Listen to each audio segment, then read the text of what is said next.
Shut up, fool!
Check 1 2.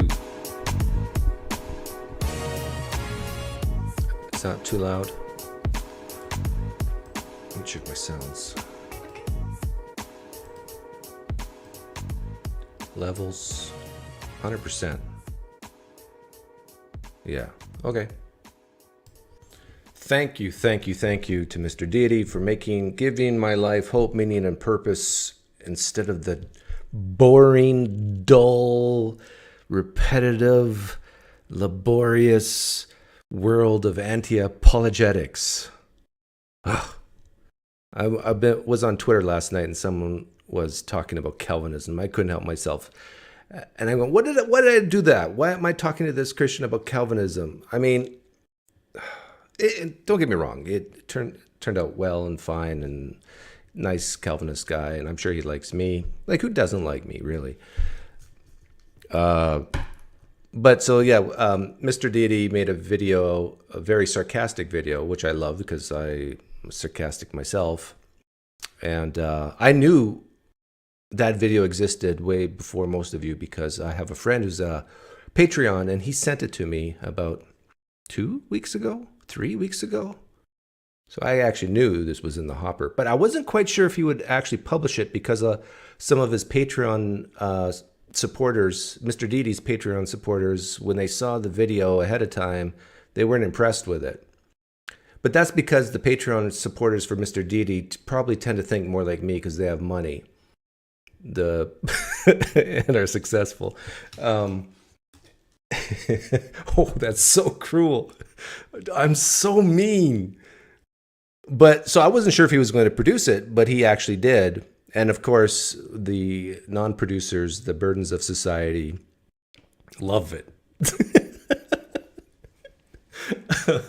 Oh, I'm having far too much fun with this. You know, the smart woke people, they've stopped talking to me. Mr. Deity hasn't figured that out yet. And that I love. I mean, and don't get me wrong, I think the smart woke people, they still like me, but they realize the more they talk to me, and like there's a guy on my political channel from a long time ago, well, months ago. You know who you are. You might be listening right now. You call yourself the rational liberal, or what do you call yourself? I forget. And we've had great conversations. And I bet you anything he watched that video for the Mr. Deity produced, and he's just shaking his head. Oh my goodness. Don't you understand Doug's position? And some of my subscribers have said, Doug, Mr. Deity strawmanned you. And I try to avoid that type of philosophical language because it just is so ridiculous. But I don't think well, how do I say this? There is absolutely nothing in Mr. Deity's video that he produced where he disagrees with me. Did you guys notice that? Because I said, it's all about woke. For those of you who are new and have no idea what's going on, welcome. This is a sort of a in-house spat between atheists, which I love. I love conflict. Some of you left-wing, granola crunching, sandal wearing, tree hugging, tie-dye shirt wearing people, they can't handle conflict. So this live stream is probably not for you because you can't handle it. You just like peace and harmony all the time. What was I going to say? His patrons didn't like it, but he produced it anyhow. I saw it coming. Oh, disagreement. He actually didn't disagree with anything I said.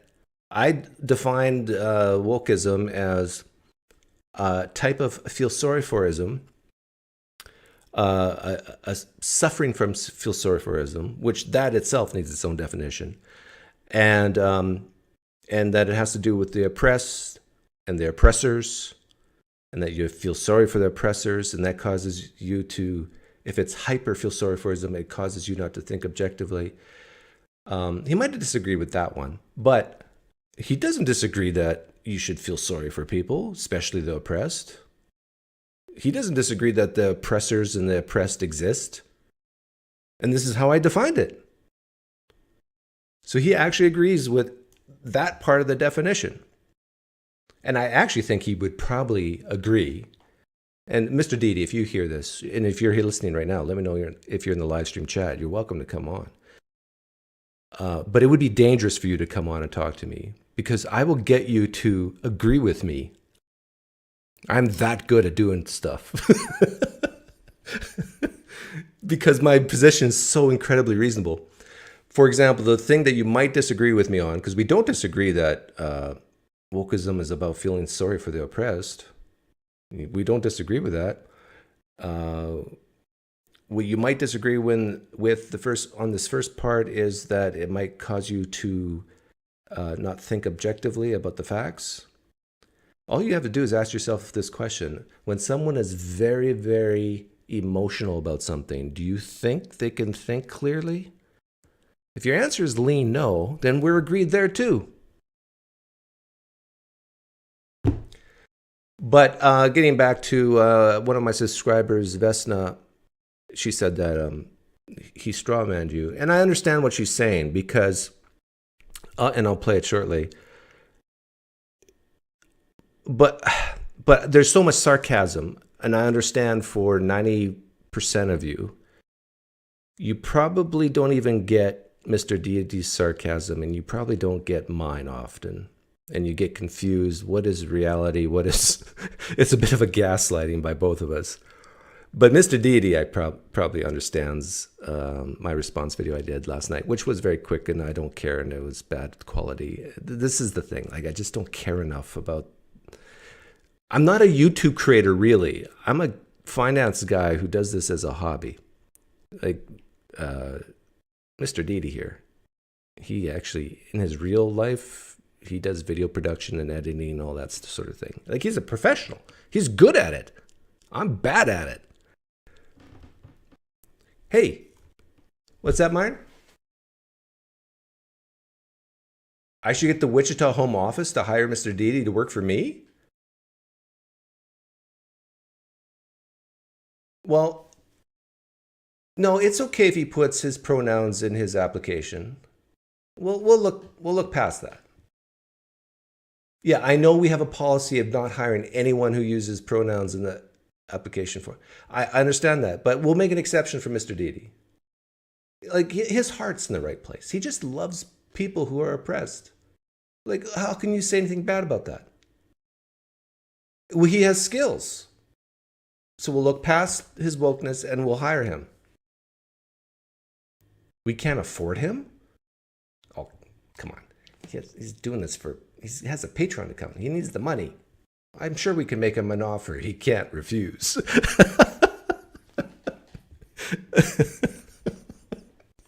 Oh, this is so much fun. I love woke people. Oh, my goodness. The thing is, the more I talk like this, the more they hate me because part of them laughs. And they go, why am I laughing? Doug's a racist, homophobe, bigot. Don't laugh at Doug. You can't do that. Okay, let's start this. I gotta screen capture using XSplit.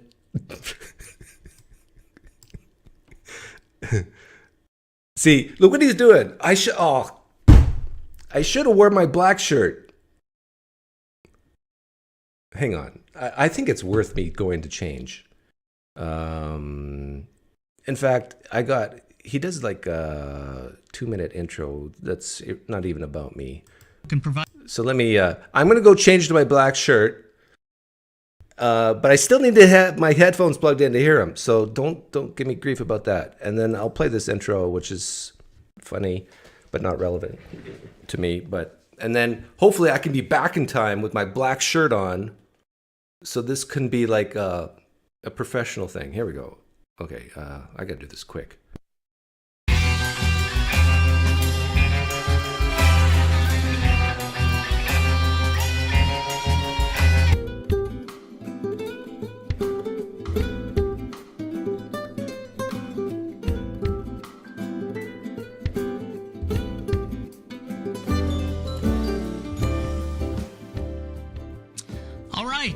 I hope everyone had a good weekend. You know, it occurred to me that I have yet to make a video addressing wokeness. Largely because I have been unable to find anyone who can provide me with some kind of coherent definition. Like this woman, she's an author who wrote a book on the subject and was asked to define the term. Would you mind defining woke? Because it's come up a couple times and I just want to make sure we're on the same page. So, I mean, woke is sort of the idea that... I feel sorry for this woman. I feel sorry for this woman. I suffer from feel sorry for his woman. Yeah, it did. Now, Richard Dalton, don't oppress this young lady. She's a victim. I mean, she was put on the spot. Okay. See, how does he do the lighting like this? Like, my blackness is just too black. Clip that for all the woke people. PineCreek admits that some black people are too black. No, that's not what I said. I'm talking about my shirt. Let's see here. Oh, this is so much fun.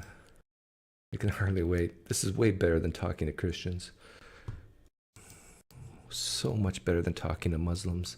See, like, if I do this, Mr. Deity, help me. If I do this, see, now you can see my shirt, like, I can see your shirt. But now, like, I got white lighting over there. But now, like, look at me. It's like my head's the sun.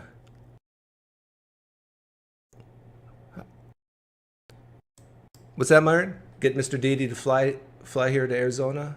Help me with my lighting?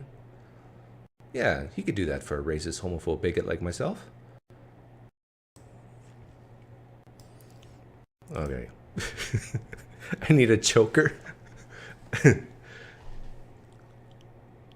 Why are men wearing jewelry? Well, there's nothing wrong with men wearing jewelry. But what is that? It's almost like a Native American thing. I mean, he's so fashionable. If Mr. Deity's not gay, then I don't know. Not that there's anything wrong with that. It went viral. Fortunately for us, my good buddy Doug over on the PineCreek channel has finally defined wokeness for us. Unlike that woman. So science bless you, my friend. Let's take a look at what Doug has to say. For the woke people listening who hate me, or don't hate me, but you just like think I have blind spots and all this sort of thing. Pay close attention to see if he actually disagrees with me on anything. Okay? Please, pay attention. Are usually those who are suffering from an illness that I call feel sorry for-ism. Great start, Doug. There are no groups in this country for and to whom anyone should feel the need to say sorry. This country, from its very founding, has held as a primary value, as stated in our founding documents, the Declaration of Independence, that all people are created equal.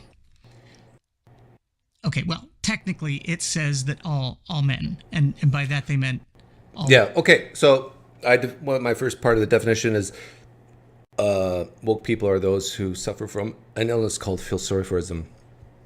Question. Does that mean I'm saying that you should never feel sorry for anyone?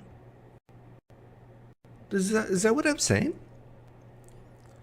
For those of you who've watched my channel many times, which I'm sure Mr. Deity, whenever I talk about politics, he clicks off, so he wouldn't know this. But many times I've said that I myself feel sorry for women. I feel sorry for women who have to compete against men in sports.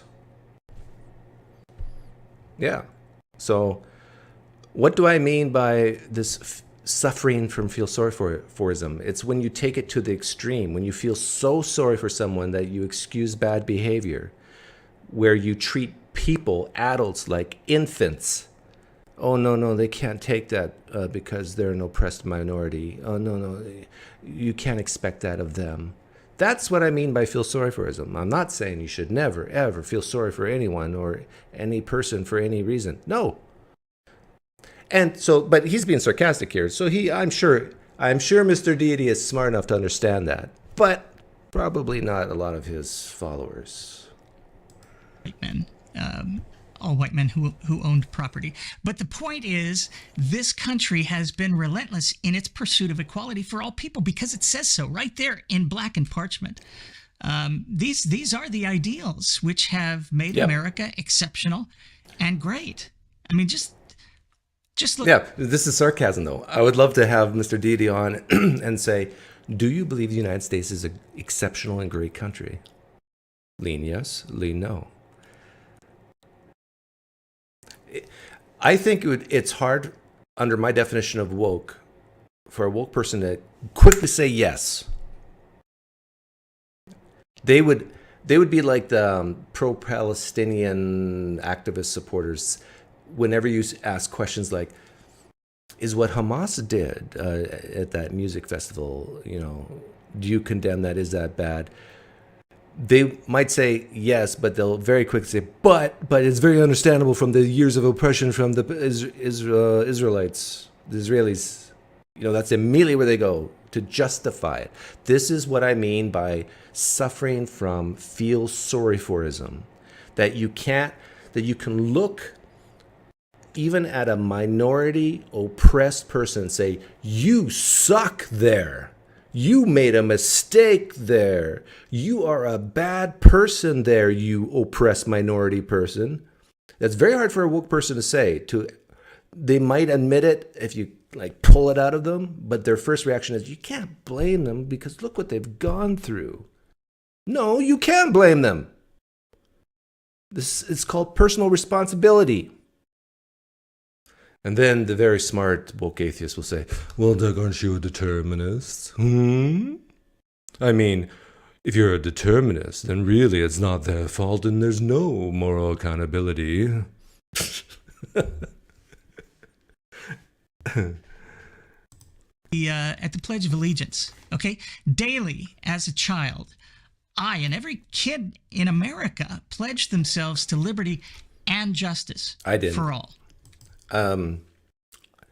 I was raised in Canada, so I didn't have to do that. But when I became a U.S. citizen in February of this year, I had a pledge allegiance to the United States. But just like the marriage to my wife, there are markers in my life where I would no longer pledge allegiance, where I would change my mind. If my wife killed my kids, our kids, she's no longer my wife. Unless she was forced to under duress and she actually killed my kids with some moral dilemma of saving the world, or she had some type of disease. But still, even if she had a tumor on her brain, She's no longer the wife I married, right? So even with the Pledge of Allegiance, you should question it. You should always question your leaders. And I think Mr. Deed and I would agree with this. That's the crazy thing about this. I think he and I are the same in so many ways. The only difference is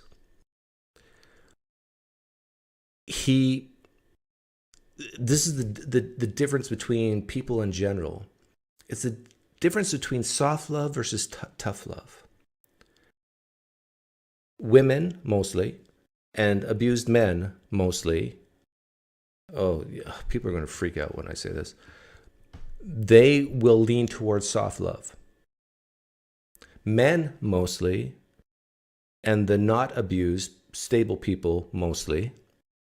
When I say stable, I mean not abused. Will be more open to the tough love type of thing. We need both. We need each other. Sometimes tough love is needed. Sometimes soft love is needed. Sometimes making excuses, say, well, come on, have some compassion. This person's been through a lot. You need that sometimes. Sometimes you also need a guy like me to say, you're a douchebag. Just because you're black doesn't excuse that behavior. Just because you're trans doesn't excuse you from going into women's sports or whatever. No. You need both in society. Thanks, Hank Flamio. Did you change your name? I joined the Unitarian Universalist Church. Oh, no, don't do that. Don't join the Unitarian Universalist Church. They're a bunch of wusses. Have a high five to help me celebrate. No, no, no. When you believe in everything, you believe in nothing. And that's what the Unitarian Universalist Church, I think I know who they are. No. I have more respect for those conservative Baptists and those Universalist, Unitarian, kumbaya people. Anyhow, let's get back to Mr. Deity. Thanks for the donation. Which is exactly what this country has been providing for all of its people. Since its founding, black people, women, minorities, the LGBTQ communities who have traditionally been treated terribly. So no one needs... Yeah, I know exactly. I can empathize with Mr. Deity. Communities that have been treated terribly. My Mennonite ancestors, persecuted, fleeing from country to country. Needs to feel sorry for anyone. Great point, Doug. Yeah, great point, Doug. A point I never made. That you should never feel sorry for anyone for any reason. No, never made that point. This is what Vesna was talking about, straw manning. I never said straw manning, but she did. I never made the point that you can never feel sorry for people. My point is that it becomes a problem when your feel sorry forism is to such an extreme, radical bent that you start excusing bad behavior. You start viewing your fellow human, your fellow adult human, as mere infants that are not capable of doing anything for themselves, and you have to help them, and if you don't help them, they are powerless. They have no agency. This is what I mean by feel sorry forism. What's to say here? Woke people are often people who are followers of some type of critical theory, critical race theory, for example, who view life in terms of oppressors and the oppressed, the victims. Now remember, see if Mr. Deity's going to disagree with anything I've said so far. So far, he hasn't. I've disagreed with him that he thinks that feel sorry for him means you never feel sorry for people. Another spectacular point from Doug. People, there are no victims. Do not let yourself get caught up in this victim mentality nonsense. And see, this is sarcasm. So for those of you who don't, for the autistic atheists in the crowd, I need to explain this to you. For all those Sheldons in the crowd from the Big Bang Theory, he's using sarcasm. Surely, Mr. Deity knows, deep in his heart of hearts, that I believe that there are such things as victims in the world.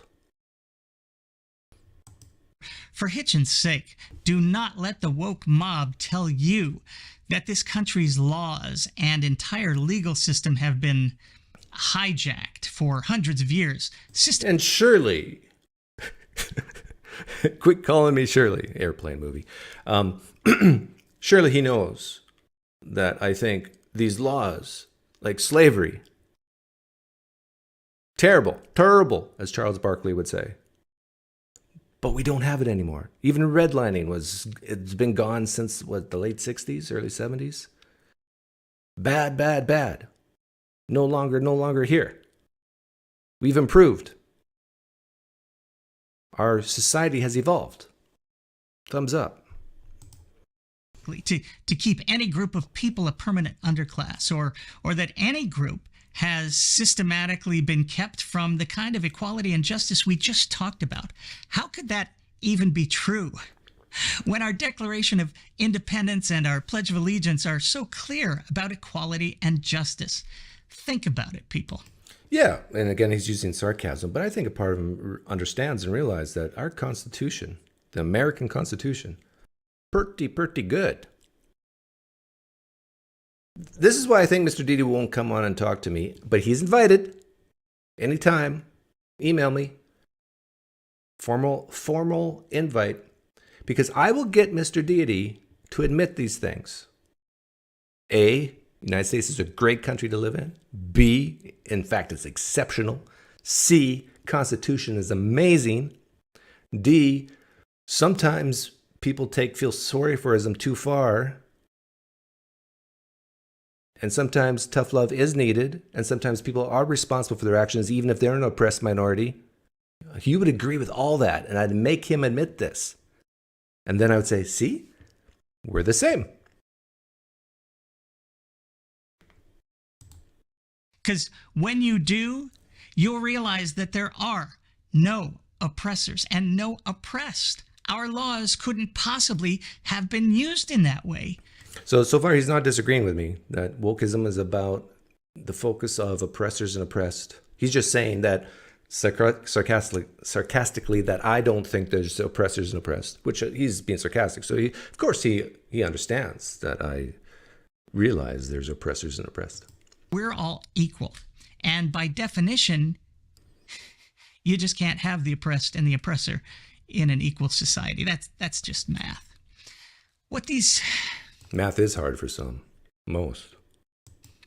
What these woke folk are doing is they're whining and they're crying to get you to, Doug nailed it, feel sorry for certain groups so that we'll all do things to. Yeah, and he's being sarcastic here, but he's also telling the truth that a lot of the whining and crying you hear in discourse, let's say the topic is transgenderism or whatever, it is coming mostly from the left, from the woke. And this is just obvious. It's because you guys are so bigoted and homophobic and callous and hard-hearted. You have no empathy. It's this crying and whining that, why can't you be compassionate like us, right? Well, there's a downside to this hyper compassion. Like, compassion can blind you like nothing else. For all you very highly compassionate people out there, you know who you are. And I'm all for compassion. But you have to admit to me this. You've been duped in life way more than me. Everybody's been duped at times from other people. But the highly compassionate people, the people who have this proclivity to feel sorry for other people immediately, you have been scammed and duped way more than people with personality types like myself. Admit it. I've heard many women come up to me and say, yeah, I fell for it. I mean, this person looked like they were in need, and the person came to the door, and I fell for it. And this actually, I think, happens more to women than men, because women tend to be more compassionate. And this is my point with wokeism. If you have this hypersensitivity, this hyper-compassion, this feel sorry forism, you will be duped. You will more likely be blinded to things like science, like even 6-year-old, 7-year-old, 8-year-old boys will outcompete 6-year-old, 7-year-old, 8-year-old girls in sports. And you think, well, it's just got to be compassionate to transgender people, when there is a biological, scientific difference between males and females. And it is unfair. That's a great word to use with woke people because they can resonate with it. It is unfair to have any biological men and women's sports. And if that means transgender people cry because they're not allowed in women's sport, let them cry. But then the hyper woke people say, well, then they might commit suicide. See, that's another, like, falling for it, being duped. You don't want people to commit suicide, do you? Like, people who are woke, who have this hypersensitivity and are very compassionate by nature, they can be so easily manipulated. Don't let people manipulate you.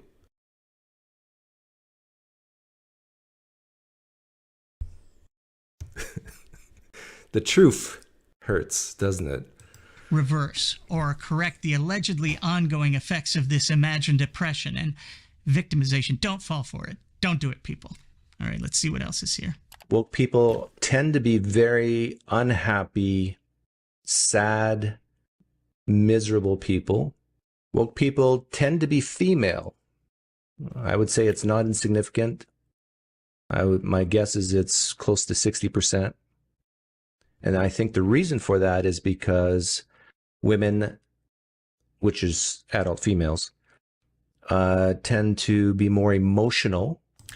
Hugh Anonymous says, didn't you create a second channel for political talk? Yes, I did, but I don't think I'm going to use this second channel anymore. Everything will be on this channel. I view, you can disagree with me on this, but I view this form of wokeism as a religion, as a way to get hope, meaning, and purpose. It has rules, things that you need to do, and if you don't, you're ostracized by the in-group. So if wokeism is a religion, in my view, then why am I talking about it on a political channel? It should be on the religious channel. Right? And I understand a lot of people are going to leave my channel, and a lot of them already have. I can always tell, like, I'll lose 20 subscribers at least, which is nothing, but I'll lose 20 subscribers today, right now. But it's always so funny when people think that hurts me. I do this for me, not for you. You can see it in my face. I'm genuinely, sincerely enjoying this. This is fun to me. So you're not hurting me by unsubscribing. I'm not doing this for the money like Rationality Rules or Mr. Deity. The extra income I get from this does not change my life one bit. So it's not an issue. So from now on, I think I won't even post anything, which is on the other channel, the political channel, which is sad because it has like 1,300 subscribers. It's monetized. So if there's any woke people here who want to convert my political channel into a woke channel, I'll sell it to you. Make me an offer. Make me an offer I can't refuse. When you say that woke people are more unhappy, do you base that on data? Good question. I think I could find you some data. There's data on women, especially suffering from depression, more mental health problems. And as I said, most woke people are women because of this compassion. And if you think that's not scientific, I can provide data for that too. It is false to say that women are more emotional than men. That is false. But it's not false to say that women are more emotional than men on negative issues. That is true. You can fact check me. You can look it up for yourself. But that is true. And so this is why you don't see very many women at football games with face paint on, but you see men. They're more emotional on positive things. But on the negative things, men are not as emotional as women. And things like feeling sorry for the oppressed, these are negative issues. But the funny thing about this is that when it comes to one issue, the trans issue, Then there's a cognitive dissonance in women. Then they don't know what to do. And it's a battle of, it's not fair to women that men are competing against them. It's not fair to women that men are winning beauty pageants. 3 cheers for the patriarchy. But yet they have compassion for trans people. So it's like, what do I do? But I think the women are realizing, you know what? It's okay to let some trans people cry.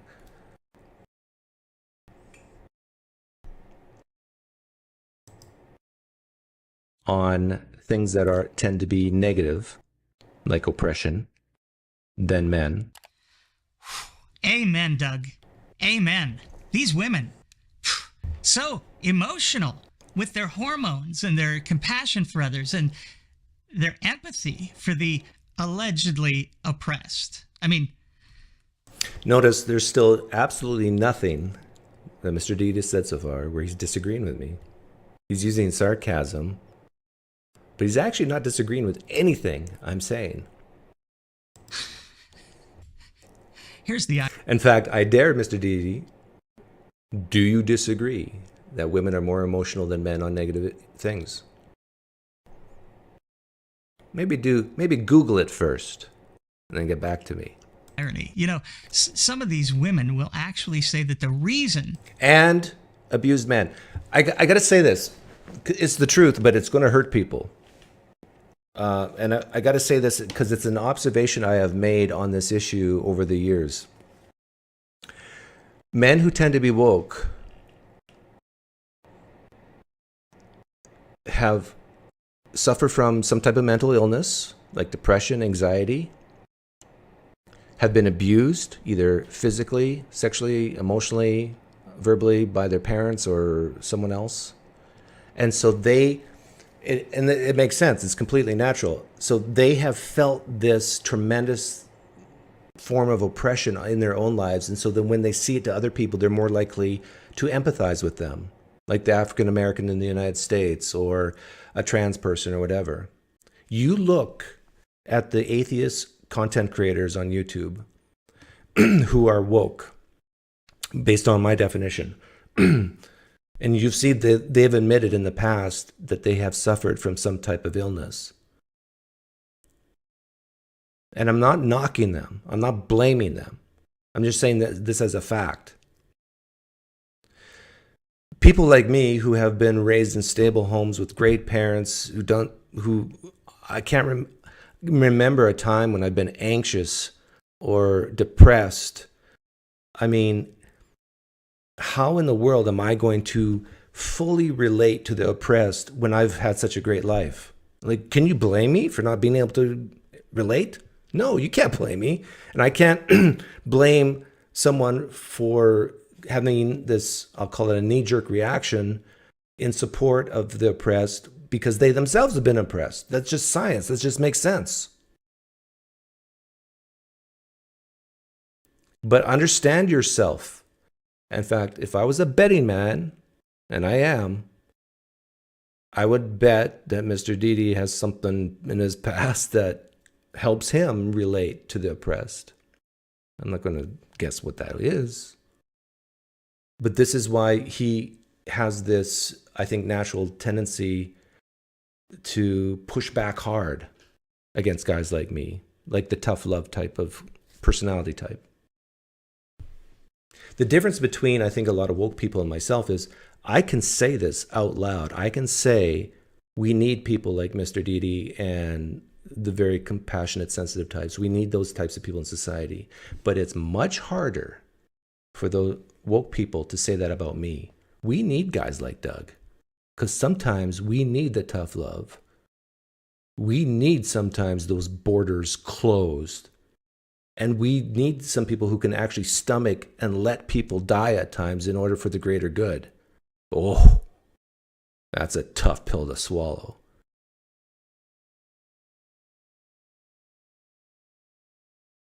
Doug, turn off Fox for a while. See, Stinky 97,000. I find these comments hilarious because people assume so much about me, which is not true. I don't watch Fox News. Or when I do, it's probably just as much as any progressive liberal does. Like, I don't know, once in a blue moon type of thing to see what's going on. Yeah. For that empathy is because they think they've been oppressed too. So they can supposedly relate. Yeah, right. Hello, ladies, you're 51% of the population. How could you possibly be oppressed, especially in America, which is all about equality and justice? Please, come on. See, he's actually agreeing with me that women can actually be more empathetic because they themselves have been oppressed. There is absolutely nothing Mr. Deity has said here so far where he's disagreed with my definition of woke. And what's there to be unhappy, sad, or miserable about? You're living in the greatest country in human history, a country which has been living up to the true meaning of its creed for a quarter millennia, which means everyone has had an equal shot at life, liberty, and the pursuit of happiness for all 247 years. Yeah, and for those autistic people in the crowd, he's using sarcasm here. We all know that some people are born with disabilities, low IQs. Well, some people disagree with that, but we'll just say disadvantages. Yeah, I'm not disagreeing with that. Some people are born with disadvantages. That's just science. It doesn't matter if you're poor or you have been kept poor for hundreds of years even.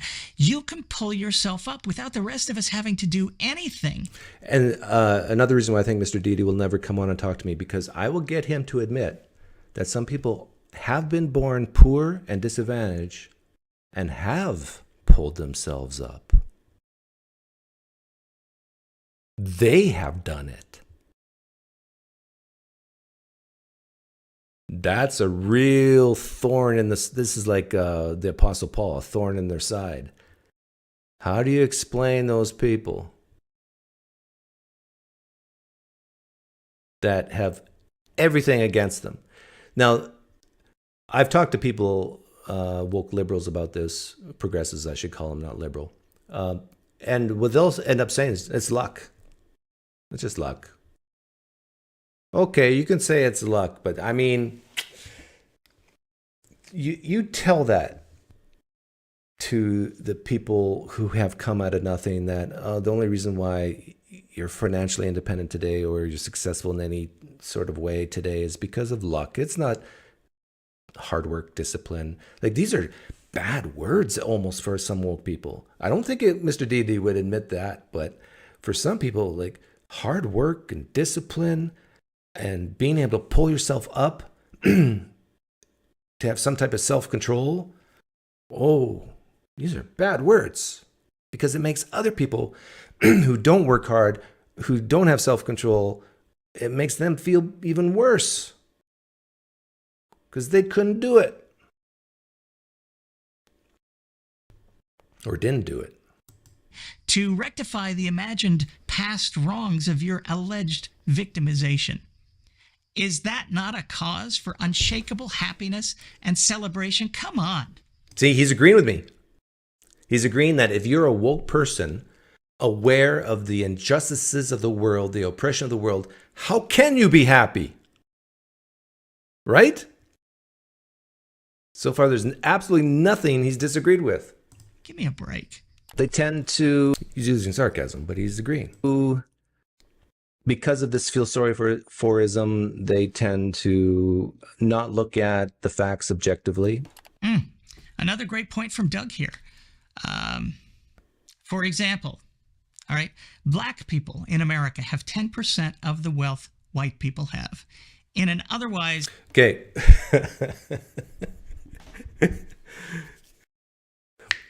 I love this.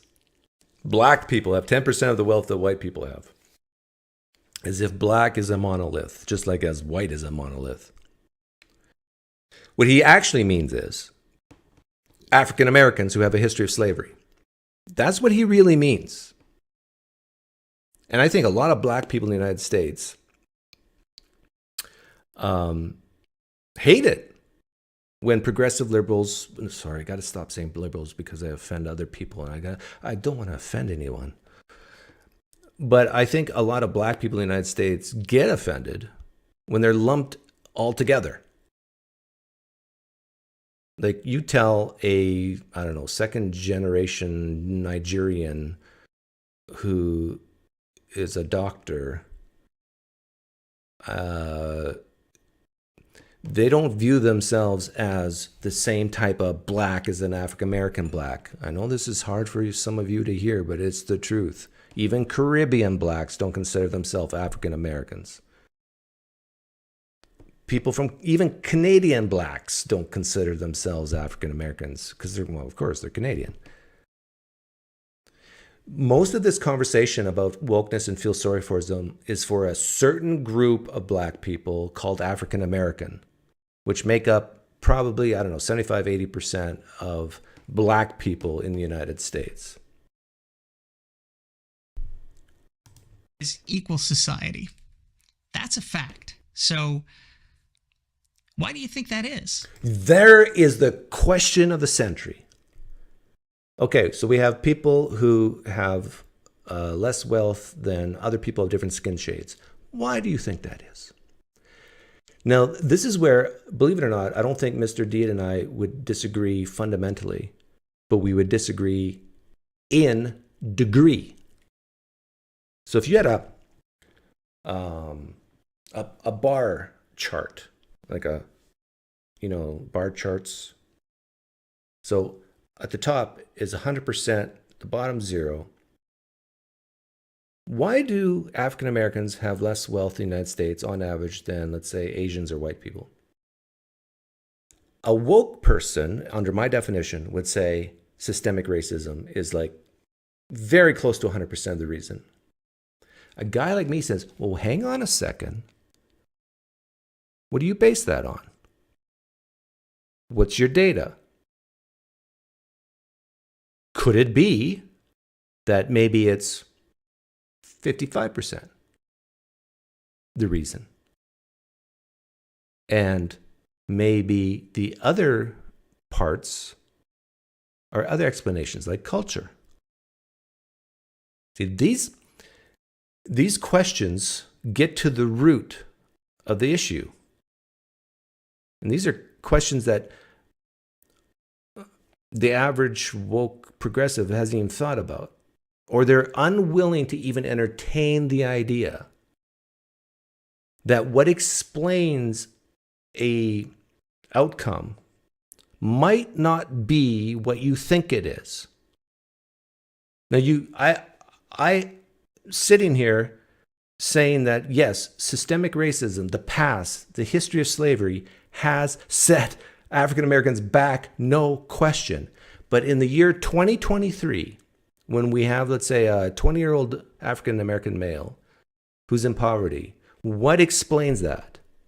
Are you seriously going to tell me it's 100% systemic racism? And this is why a lot of progressive woke people will not talk to me, because I will get them to admit, well, okay, Doug, I agree with you. Maybe it's 5%. They got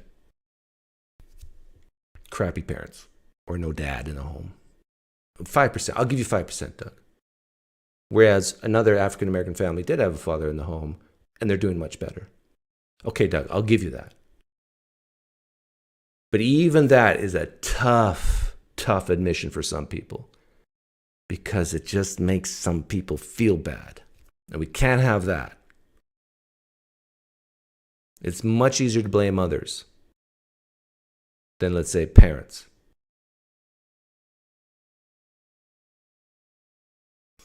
But to say that everything, all the injustices, all the wealth disparity is 100% systemic racism, you sound like an extremist, radical, crazy person. You do. I don't say it's 0%, and you shouldn't say it's 100.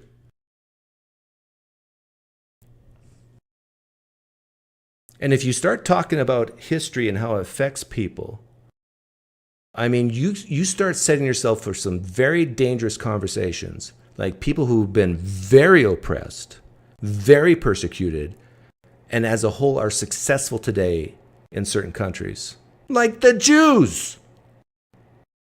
Hello? Oh, can't talk about that.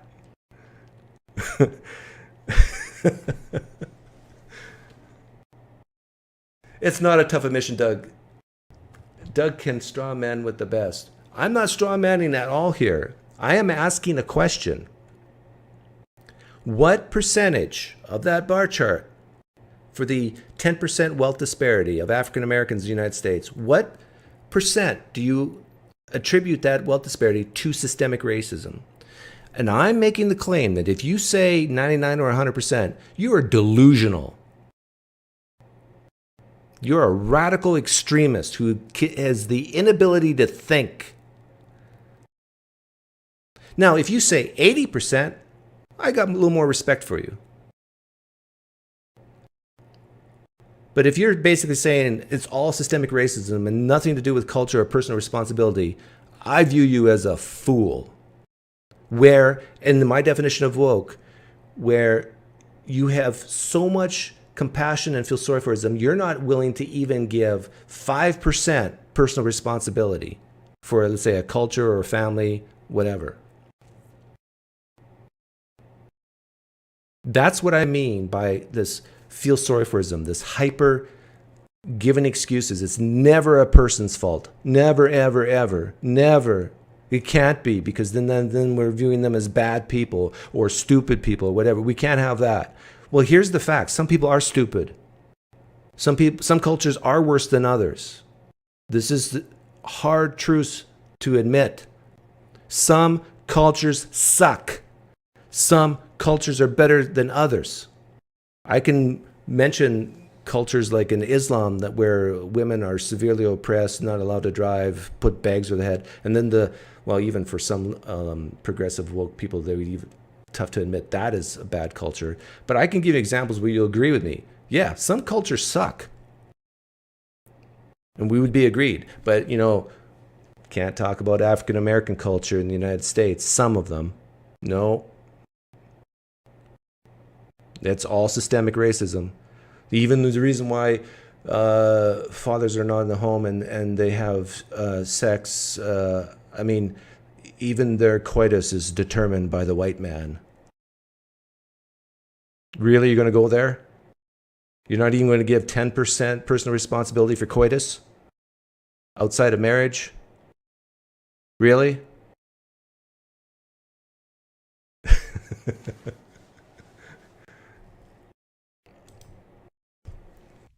America is and has always been a meritocracy, a country that rewards hard work, resilience, and good old-fashioned Yankee Doodle gumption, right?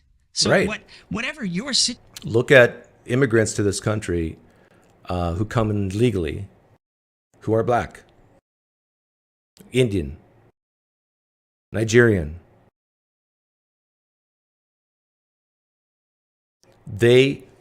And the stupid Americans are not smart enough to, distinguish between that black person and black person, according to many progressives. So, systemic racism affects all black people, all people of color. But yet, how do they succeed? How do they succeed? How do the Nigerians succeed? How do the East Indians succeed in this country? Well, Doug, it's because they come from wealthy families. How did they get wealthy in the first place? Huh?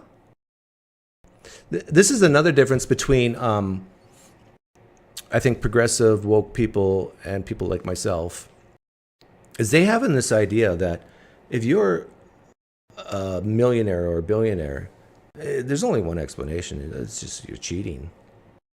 You're conniving.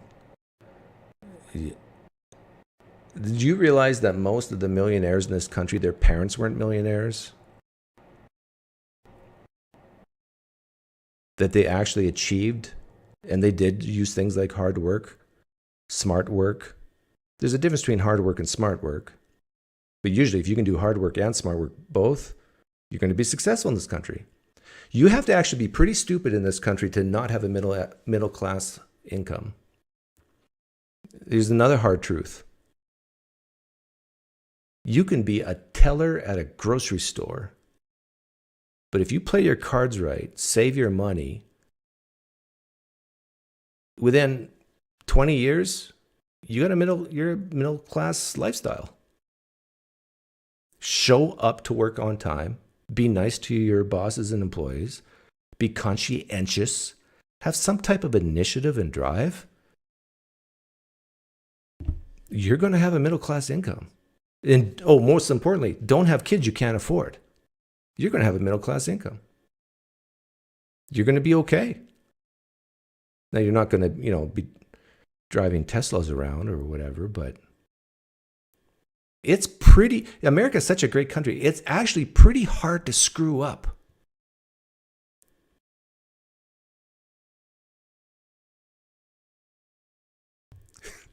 Situation, you can pull yourself up, even if you don't have bootstraps or they were stolen from you. So if one group has 10% of the wealth that another group has, is that not a clear indicator that they just haven't worked as hard or made good decisions? Yeah, he's using sarcasm here. But then, Mr. Deity, if you were to come on, I will ask you that question. What's your bar chart look like? You're making it sound like that I'm saying it's 100% their fault that they just haven't worked hard enough. I'm not saying that. But where we differ is, we agree in principle. Where we differ is in the degree of allocation on that bar chart of how much is personal responsibility, how much is culture, how much is the family you were raised in, and how much of the societal pressures called systemic racism from the past. That some people are just helpless because of the systemic racism. They have no agency. That's where we differ, is where we put those percentages.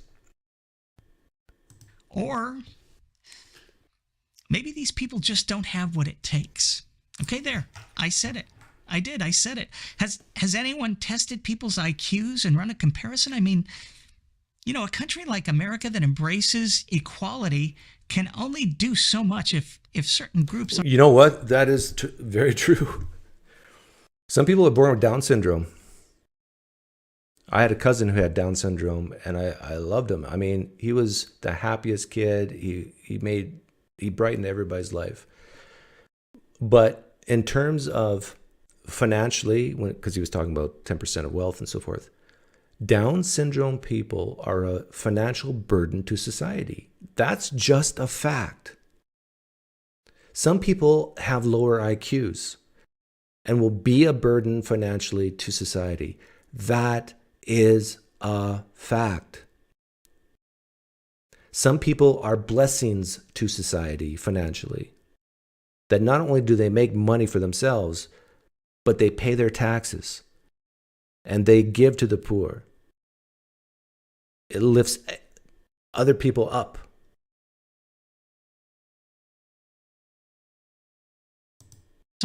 aren't sending their best.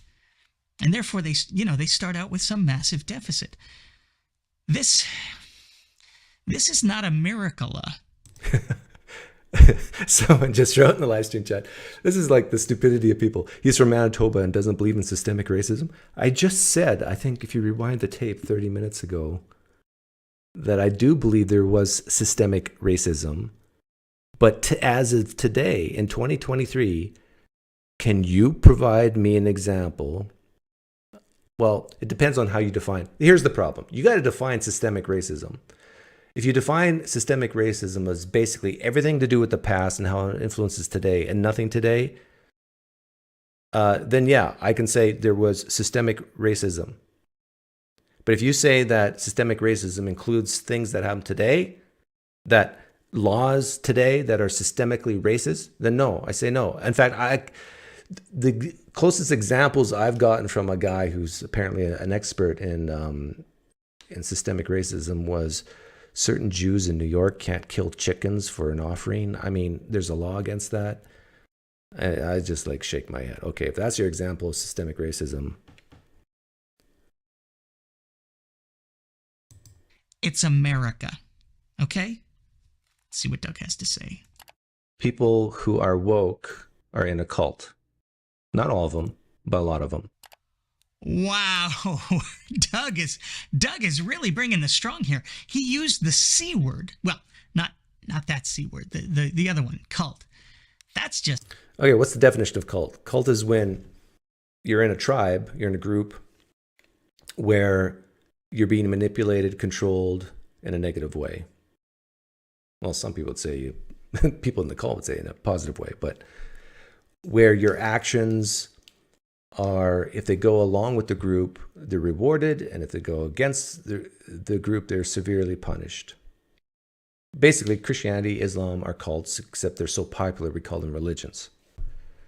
Now, in the woke, progressive world, if you're the type of person who says, don't associate with PineCreek, I mean, don't even listen to him. He's a homophobe, sexist, racist bigot. And if you say to your friend, well, actually, I find Doug kind of funny sometimes, and he does say some things I agree with, so I'm going to keep listening to him, even though I disagree with most of the things he says. And then if your friend says, I'm not going to talk to you anymore, I'm not going to associate with you, I'm not going to, how can you allow this to happen? How can you support Doug's channel by giving him one view? I mean, okay, I'll still talk to you once in a while, but you're not that close friend to me anymore because you're willing to tolerate Doug.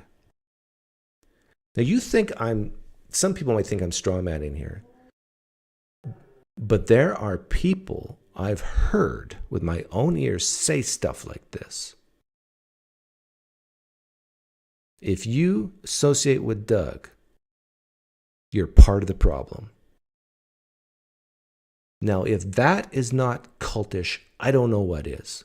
Where other people tell you what you ought to do, who you ought to listen to, who you ought to avoid. Am I wrong? Is that not cultish?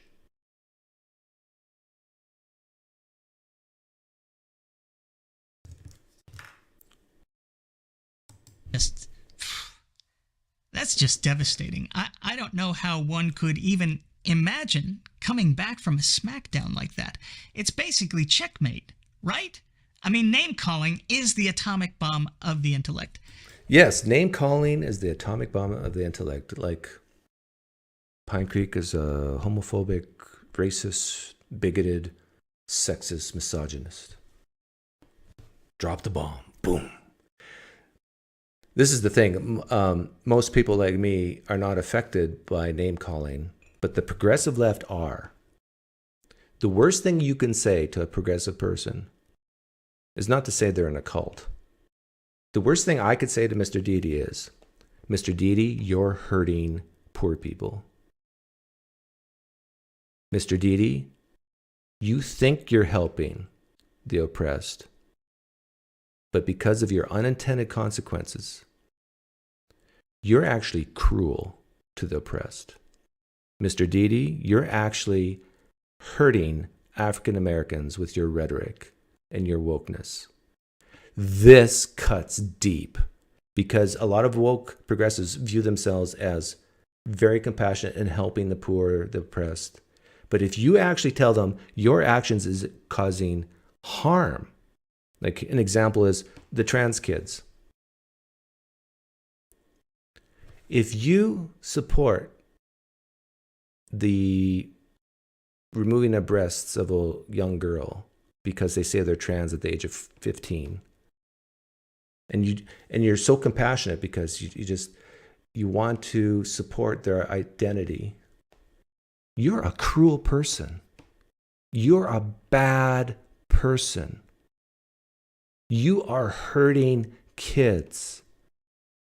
What I'm saying right now is if you want to purposely hurt a progressive woke person, this is how you talk to them. You say people like me are the meanies and the bad guys. No, sorry, you got it backwards. You're the cruel one. You think you're doing good things and helping people, but you are the person who's not showing true compassion. Sometimes true compassion means you hurt people's feelings in the short run. I don't know if the progressive woke people can handle any more truth. Thanks for the donation, Brojo. The woke sounds like Christian fundamentalist. Yeah, this is the end. It's basically done. Any woke progressives who want to disagree with me? Put me in my place?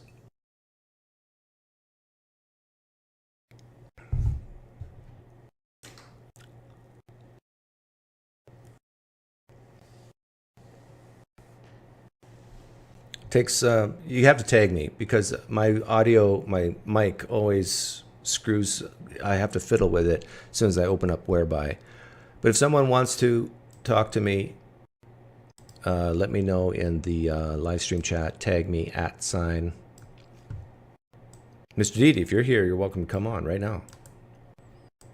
I double dog dare you. Actually, let me just get rid of that. Not that, that.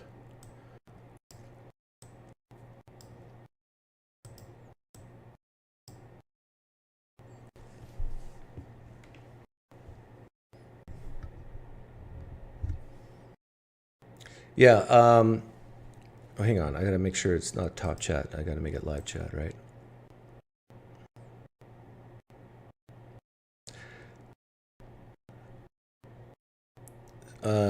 Yvette Paquette has made a good comment here, but saying there was systemic racism in Canada is just ignoring the repercussions of it that still exists now is distasteful. Here's my advice, though. I am not denying that people can have such crappy pasts that affects them in the now. I admit this. I admit that what has happened to your parents, your grandparents, your ancestors can affect who you are, what you are, how you're treated today. That's just science. But my point is that it is better to look forward rather than backward. It is better to have that focus of agency come from within than from without. This is a fundamental difference, I think, between me and the progressive left, is that focus. Now, we all in our lives have to consider the future, live in the present, and learn from the past. We have to do all three. But the mistake I think the progressive left is making, the woke left is making, is that for certain people, they focus too much on the past and not enough on the present and future. And you actually hurt people when you encourage them or talk about past, not your fault, not your fault, not your fault. I feel sorry for you, I feel sorry for you, I feel sorry for you.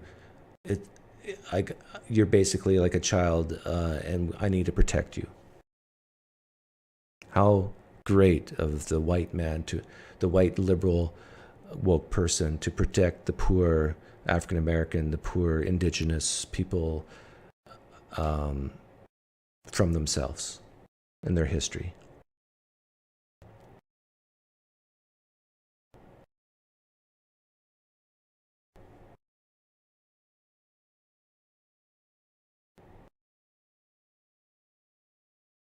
Most Americans do a poor job in conserving tradition because of the melting pot. Conservatism is fading in the U.S.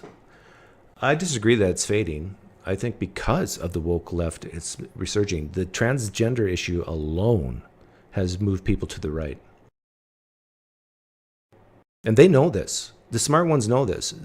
The smart woke progressives are purposely, they're trying to stop even talking about the issue of transgenderism.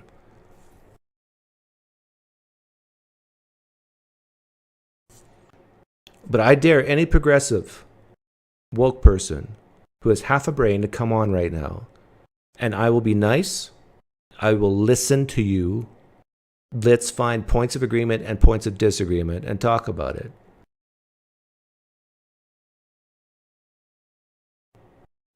But I just fear that no one will do it. Tag me if you want to come on. Then I'll open up whereby you can hop on.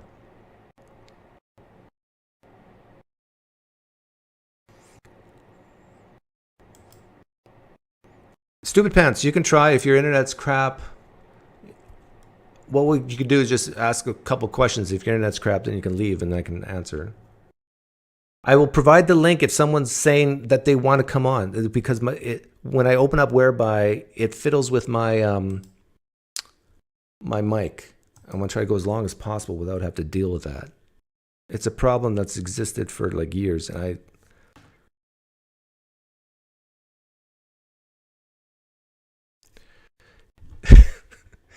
all you have to do is say, at PineCreek, I would like to come on. Then I will give you a link. You're forcing me to do it, aren't you? I just basically have to fiddle with my mic now.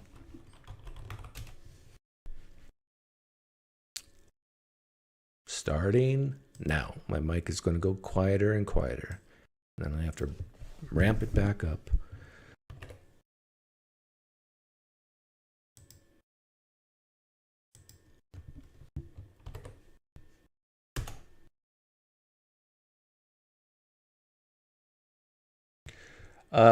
I actually agree with Jerome Robinson. I don't think anyone actually identifies themselves as woke by your definition. I actually think Mr. Deity does. Notice he didn't disagree with anything I said.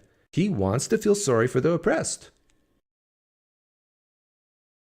He just disagrees that, or doesn't understand my point of view, that when you take an extreme feel sorry for them, that's when it becomes bad. And Mr. Deity agrees with me that it is about the oppressed and the oppressors and feeling sorry for them.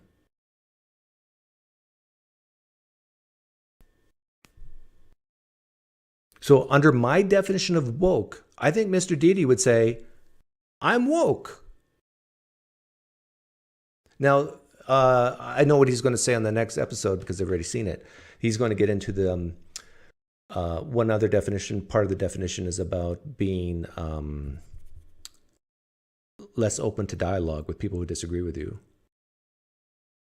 And I think he talks about people on the right shutting down conversation. And I agree with that. There is a woke aspect to some people on the right as well. You can't blame me for that. I mean, you can't say I am one of those people. I consider myself pretty far right conservative, but I am open to dialogue. I'm willing to even have a drag person in drag come on and talk to me. I mean, I don't shun away dialogue. Face to face, one-on-one. So the link is pinned. All I have to do is click on it. Are there any other conservative atheists on YouTube other than PineCreek? Not ones that, a lot of them who need to make money won't want to come out and say it. I'd say, except for the really big ones, like I think Dave Rubin. But Dave Rubin, I don't think calls himself an atheist anymore. I think he calls himself agnostic.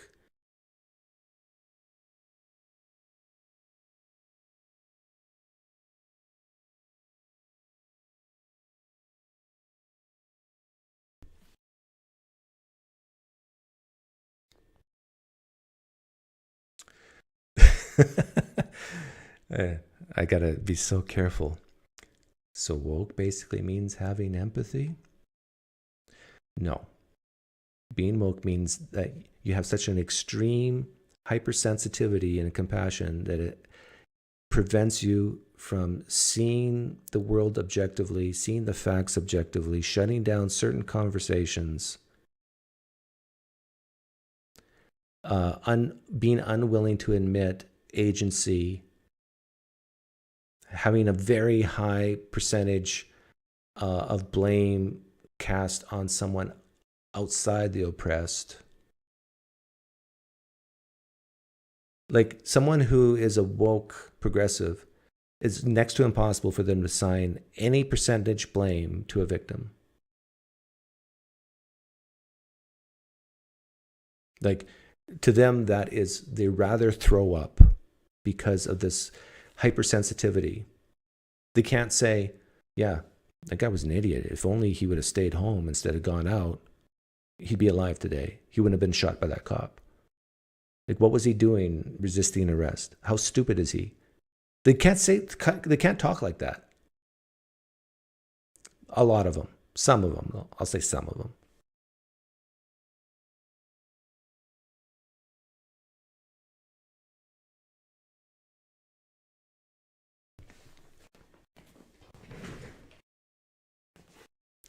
A lot of this is about parenting.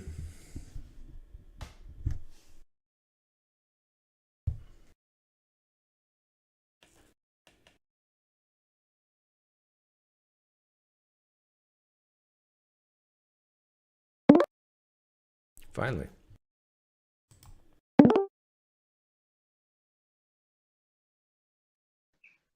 Hello. Hello, Sean. I've talked to you before, Talked to you right? before. Yeah, on the other channel. Welcome, Sean. Yes, I was thinking about talking about. Hang on a second. You're Yep. the guy who I want to make sure I know who you are. You're the guy who's a huge climate advocate, climate change advocate, right? Yeah. Okay, but we're not going to talk about that today. We're talking about wokeness today, right? Yeah, I'd like to talk about racism Okay. and There we go. like countries. Okay. So don't you think that when you think about it, countries are kind of racist? Because when you're a country, you want to be different. So I think in the future, everybody's gonna be not and if you want to be woke in the future, like in 500 years, there will not be any countries left. It will all be just one giant government, one giant planet, one world order kind of thing. No, I don't. What do you think about that in the future? Well, it depends what you mean by future. Like tomorrow, next week, 10 years, 1,000 years, No, 1,000 years. 1,000 years. I'll be dead and I won't care. Well, but even then, in 1,000 years, I don't think so because people are different, cultures are different. I think it would be bad for a one world government type scenario because the best way to have a control group and to study and to learn and to evolve is for people to try different things and experiment and figure out which works best for societies. But this is not even really on topic. But on would you wokeness. agree with like the UN being? Yeah, Sean, can we talk about the Well, topic the of woke this? people agree with me, I'd say. The woke people agree that a one world government is going to be in the future. You might be right about Well, that. they would agree with my utopian Yeah. Okay. Well, plans. maybe. But I mean, that's why the right wingers would not like that. Alex Jones always talks about globalists and the New World Order and trying to make everybody work together and all that. I can see how this topic is their right wing talking points. I can see how what you want to talk about is somewhat related to wokeism and what I've been talking about, but to me it's too far apart that I'd rather stay more on topic. Okay? What type of wokeism do you want me to talk about? Okay, we're going to leave the line open for someone who actually knows what they want to ask. No. No, I mean, there's loads of topics that wokes care about. What type of topic? Like the Gaza thing or the... Thanks for coming, Sean. What? Like, please don't view that as rude. Don't call in just to hang out and try to be somewhat relevant to the topic. Like, at least know what you're going to say before you come on. And the thing is, you don't have to be articulate. Just know one question you want to ask me at least.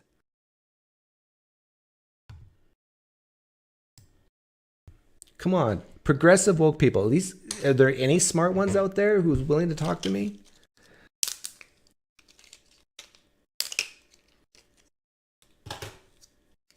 Represent.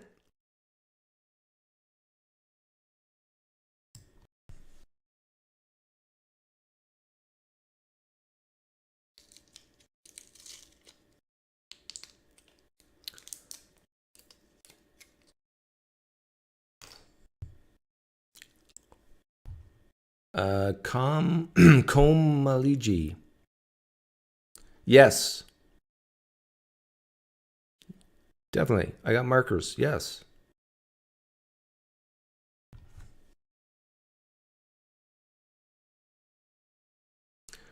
Well, Stephanie, sometimes I don't mind just talking about anything. But today I really want to stay on topic. I hope I made that clear. We're not going to talk about Christianity, religion, Calvinism. We're not even going to talk about Hamas today. I know you can sort of tie it into... I want progressive woke people who disagree with me to call in. I'm inviting disagreement, civil conversation. I'm begging for it.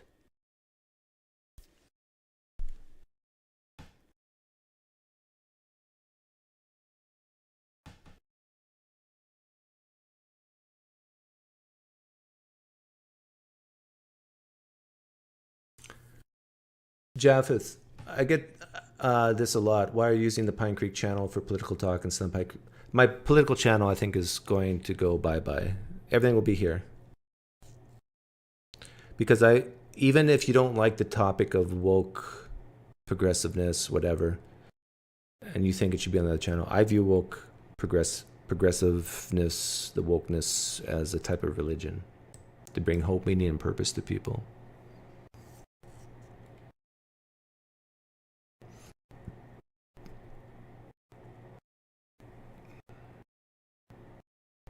Yeah, Jerome, I wouldn't consider you woke after our conversation we had the other day. Let me be clear. I had to say this. The number, under my definition of wokeness, it's probably less than 10% or maybe 10% of the United States. No, maybe 10% of the left in the United States. So it's very small percentage. Hello, hey, Doc. Diego, it's been a while. Yeah, very. I think a few months. We like Close to How half are a you year. doing? I'm doing Yeah. well. Yeah, I keep listening your videos, but I can be live most time. But you have the time stamps, and that's really nice. Yeah. Why are you smoking so much in your house? No, it's my camera. It's always been like not so good, and I never use this thing, so I have not make an effort to buy a new one. Okay. Are you an oppressed minority? Not. I don't want to talk very much about this politics, but I will just give my my think about this topic. It's really how can you say without being judged? I think that the poor people in my country, there's this thing of the work is more about the poor people, because they have of course they have no food, no shelters. There's obviously have a difficult life. However, how can you solve that? I think in that terms, how can you solve so they don't have that kind of life? So for me, the left doesn't provide solutions. They just feel sorry, and they like to give subsidies. And in my country, they give some kind of like money to the Yeah. poor people. Okay. Let me steel man the other side, kind of role play as a woke progressive leftist. They would say to you, what are you talking about, Diego? We are providing solutions. We're the ones who are actually doing things and helping, providing housing, providing food. We're providing even education. We're the ones, and it's the people on the right who just don't give a damn. Yeah, but I would say if you look the statistics on my country, and you see that the last 10 years the poverty is increasing, that maybe you are doing something wrong. Maybe you have the heart in the right place, but the actions that you're making are not being useful. Yeah, well, that's a good response. That's actually a great response for here in the United States with the issues with African Americans, who 85 to 90% of the time consistently vote for the Democratic Party. yet continue to complain that their situation is not getting any better. This is the definition of insanity. If you're voting for a party and you still complain that things are always just as bad, maybe you should try voting for a different party. Yeah, I guess that I'm not sure how sure that works, because I don't know if in your country works the same. Like when people get free stuff, they don't want to lose the free stuff. So if you are a different politic and you offer to cut the subsidies, to cut the free stuff, they are not going to vote for you. So Yeah. that's kind of difficult. Yeah, that's the danger of a socialistic leaning society, is that you can vote. Some people use the word theft, but I won't use that word. But you can basically vote that people who have more than you, to force them to give it back to other people or give it to other people. And so you can basically vote your way into prosperity. But in the long run, you end up bankrupting a nation. I think history shows that. But anyhow, Diego, I'll let you go. Thanks for Just coming when on. I have not been on, I was on a travel. I go to Israel before, like 2 months ago, before that happens, and look who I found. I don't sure if you can. Oh, Tovia Singer in Israel. And I remember about him, about you, because you have mentioned. You him. actually saw Tovia Singer in Yes, Israel, and you yes, took that picture of him. Yeah, well, let me see Wow. if I have one picture of me right here. Are you Jewish? No. Okay, I didn't think so. Just give me 1 second. And I think I have one here with my, like I am right there. Is that the Wailing Wall? Oh, yeah, exactly. I am right there. So what that was, I was just want to take just 1 minute about religion. It was really strange to be in that place, because you see so many religions. Everyone is claiming that they have the truth, they have the real religion, the real book, and just for me that should be an awakening call to people that maybe no one of us has the real truth. To see Muslims, Jews, Christians, and Orthodox, and many of the denominations. What I think what we all can agree on is that we should all be striving to figure out what's true. Yeah, sure. But once you, as I have heard you before, if you already know that you have the truth, how can you be? Yeah. You don't know that you have the truth. How can you be sure? The best way to value truth is to admit that you might not already possess it. Yeah. Anyhow, thanks for coming on, Diego. All the best to you. Have to you. I'm still waiting for a halfway smart, articulate, progressive left person have the courage to come on. I wish some bigger YouTube creators, content creators, would have the courage to talk to me. Like, Godless Engineer pops in my head. I know his wife really dislikes me, but I think Godless Engineer is a little more rational than his wife. We could probably have a great conversation on some of these issues.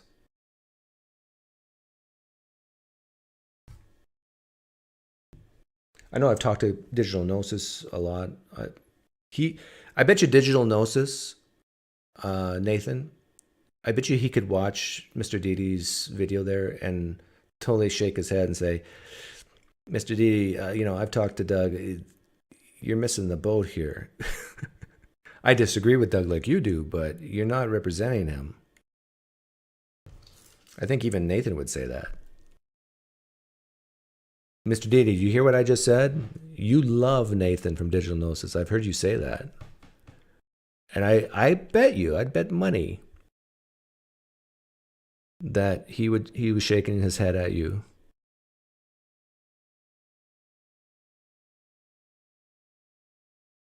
Of course Doug believes oppression exists. Of course Doug believes that you can feel sorry for people. I think Nathan would admit this.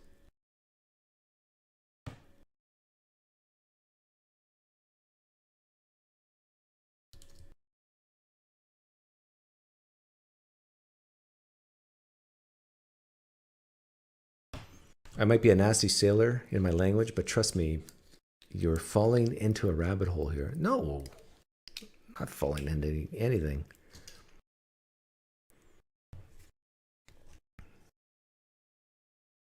Pac-Man would be a good conversation here. Oh, you mean with a K? David, what's his name? David Pac-Man? That's the thing. I can listen to very progressive left-leaning YouTube channels like the David Pac-Man Show, the Young Turks, and I can find many points of agreement with them. I've played them on my channel.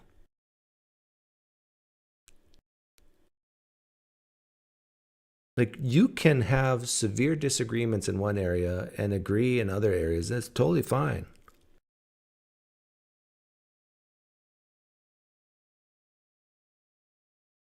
But a woke progressive, under my definition, that's not fine.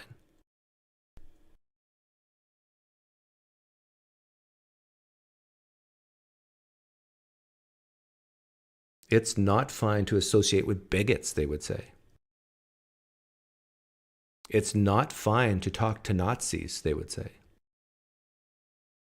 That's a progressive woke person, in my opinion. And I think that is stupid with two O's. If you're not willing to talk to a real Nazi about why they believe what they believe, what's wrong with you? If you cannot talk with your enemies, if you cannot talk with people you disagree with, how are you, A, going to change their minds if you just ignore them or antagonize them or whatever? How are you going to change their minds? And number two, how are you going to figure out what's true or not if you do this all the time and you just basically talk to people who mostly agree with you? This is why free speech is so important. This is why being willing to allow misinformation is important. It's another thing woke progressives really struggle with. Some people, Doug, some people are just too stupid. We can't allow misinformation.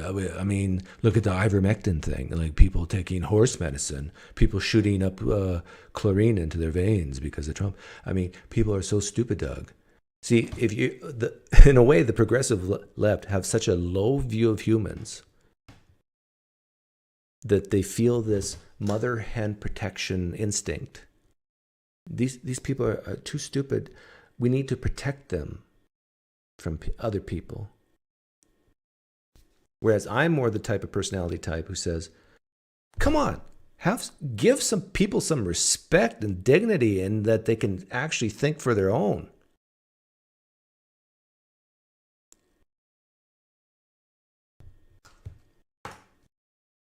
Like,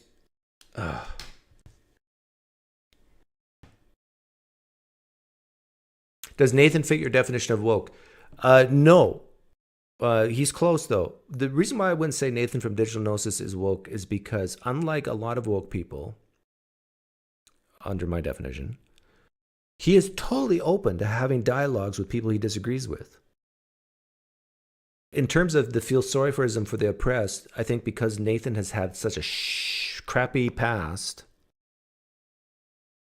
he has this natural instinct to empathize and sympathize with people he deems as oppressed, minorities, whatever.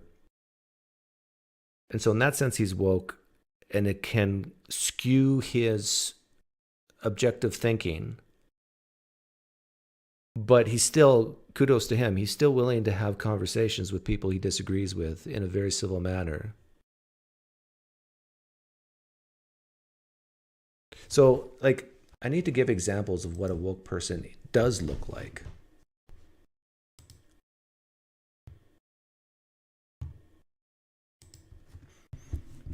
Basically, think of college campuses, the young kids shouting down people that disagree with them.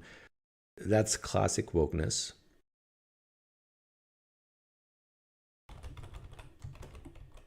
By the way, anybody can still call in. I'm looking for progressive left people who consider themselves woke to call in. Who disagree with me. Like, don't call in if you agree with me. That's no fun.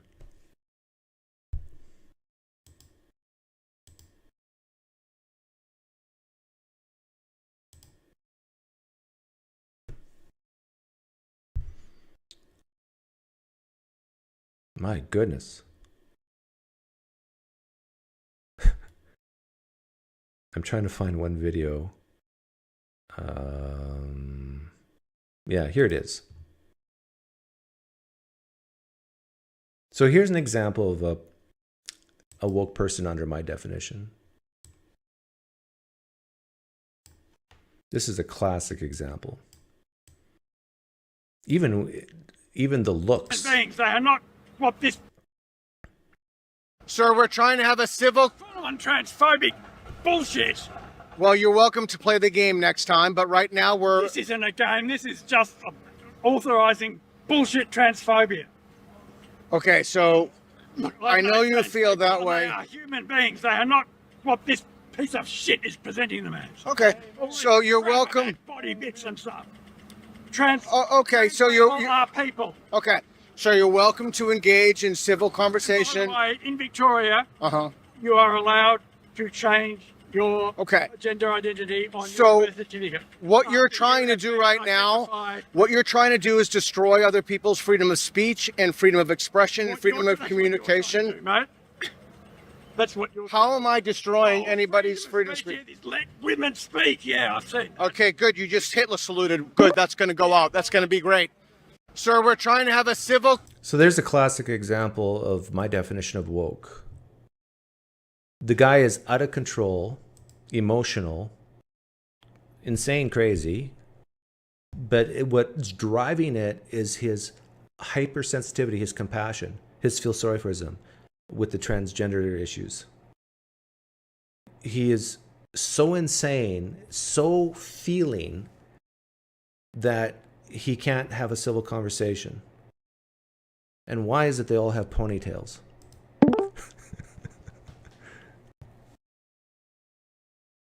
And people on the left, like even some progressives on the left, are dissociating themselves.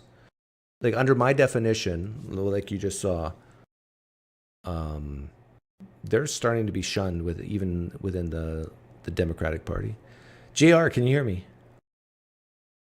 I can't hear you. Hi. Oh, there you are. There you are. Yeah, I hear. sorry. Don't worry. What's up? What's up, man? You alright? I can hear you now. Yeah.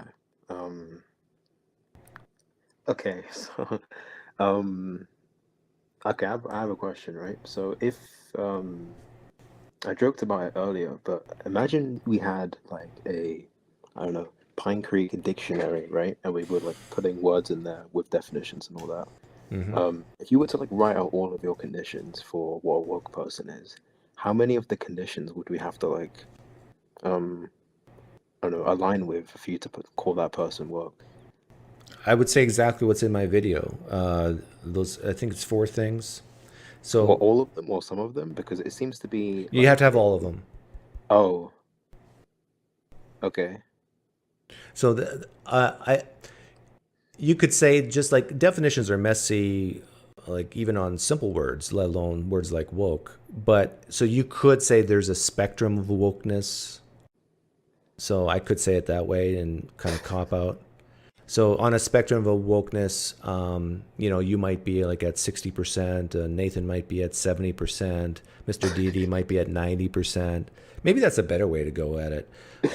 But Okay. but to me, the main issue is if you're a person who literally cries at the injustices done to people, like that happens very easily for you. I'm not saying that's bad, but I'm saying you have to be careful at that point because you are susceptible to being manipulated. So let's say you see an injustice in the world that you and I both agree is an injustice, and your response is just immediate tears, just highly, highly emotional. My response is to say, the same, but not to the same level or degree. Okay? And then now we see this injustice and we want to come up with a solution to the injustice, whatever it might be. Someone can propose a solution that might have very terrible unintended consequences, but because of your state of severe emotion and passion to, as quickly as possible, to stop this injustice, you might take the first solution offered. Whereas I am more likely, because my degree of sensitivity and emotion on this particular issue is lower, might say, well, wait a minute, let's think about this. This is my point with progressive wokeness, that the transgender issue is the perfect one, where you can look at things like puberty blockers, hormones, surgeries for kids, like top surgeries, bottom surgeries happen, but it's very rare. You can say, here's an example of someone who's so feel sorry for that they are willing to take the first option available and say, you know what, maybe, and not say, maybe we should wait till their cerebral frontal cortex is fully developed when they're in their mid-20s. No. If they go through puberty now, Doug, their whole lives will be ruined. They're so passionate about this that they're willing to actually risk hurting kids. Does that make sense? I mean, not really, right? Because you can believe, I don't know, some of these things and then reject the other ones, and then you're going to be saying that these people are like 40% woke, and then describe them using the same word as the people who are, I don't know, like 90% woke on this weird scale that you have. So, like, for example, like, if you believe that, It seems like you're not even addressing what I just said. No. I wait, hold on. So if you, I don't know, if you believe that, I don't know, it's fine for like minors to receive like gender surgery or whatever, and then you also think that people like the guy that you brought up in that video just now are like idiots, and they're not doing what they're not doing what they're supposed to be doing to achieve the outcomes that they want, then they're like this, they're described by the same word or something. And I don't understand why you would do that. Why I would? Yeah, so I tend to think it's fine for you want me to actually start saying this person's 90% woke, this person's 40% woke? I mean, you might as well, because like you have like loads of conditions that okay, don't like, done. You got it together. They don't like. You got it. I agree with you. I mean, that would be. No, seriously, I agree with you. Done. Okay. I can't wait to hear these numbers in the future. Yeah, I'll give my subjective numbers in the future. Okay. I already did, actually. I said you were 60% woke and Nathan is like 80 and Mr. DD 90. Okay. I've already done it. So I'm here to please.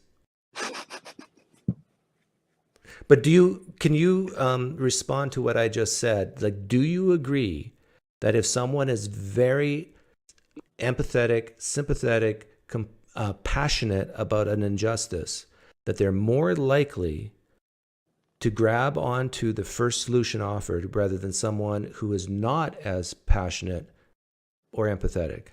Yeah, sure. Yeah. Thank you. I don't know why I wouldn't. I think that it's so reasonable what I said, right? This is the danger of my definition of wokeness, let's say at 90%, is you are, some people are so passionate about something that they can't see clearly, that you might be actually doing more harm than good with your solution. Sure. I don't know how like important that would be, because again, I don't really think that the depths of your like descriptions cover that many people, but I don't know. I've already admitted that too. I've already said it's probably 10%. Like Bill Maher, that he's a leftist. He says it's probably 15% of his party. I'd say it's probably lower. It's probably 10%. Okay.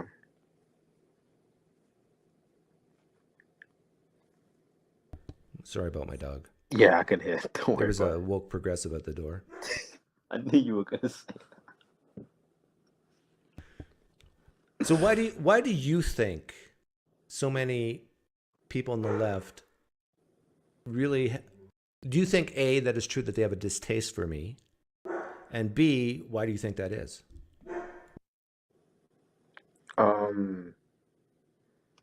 I could answer this really simply, or I could not.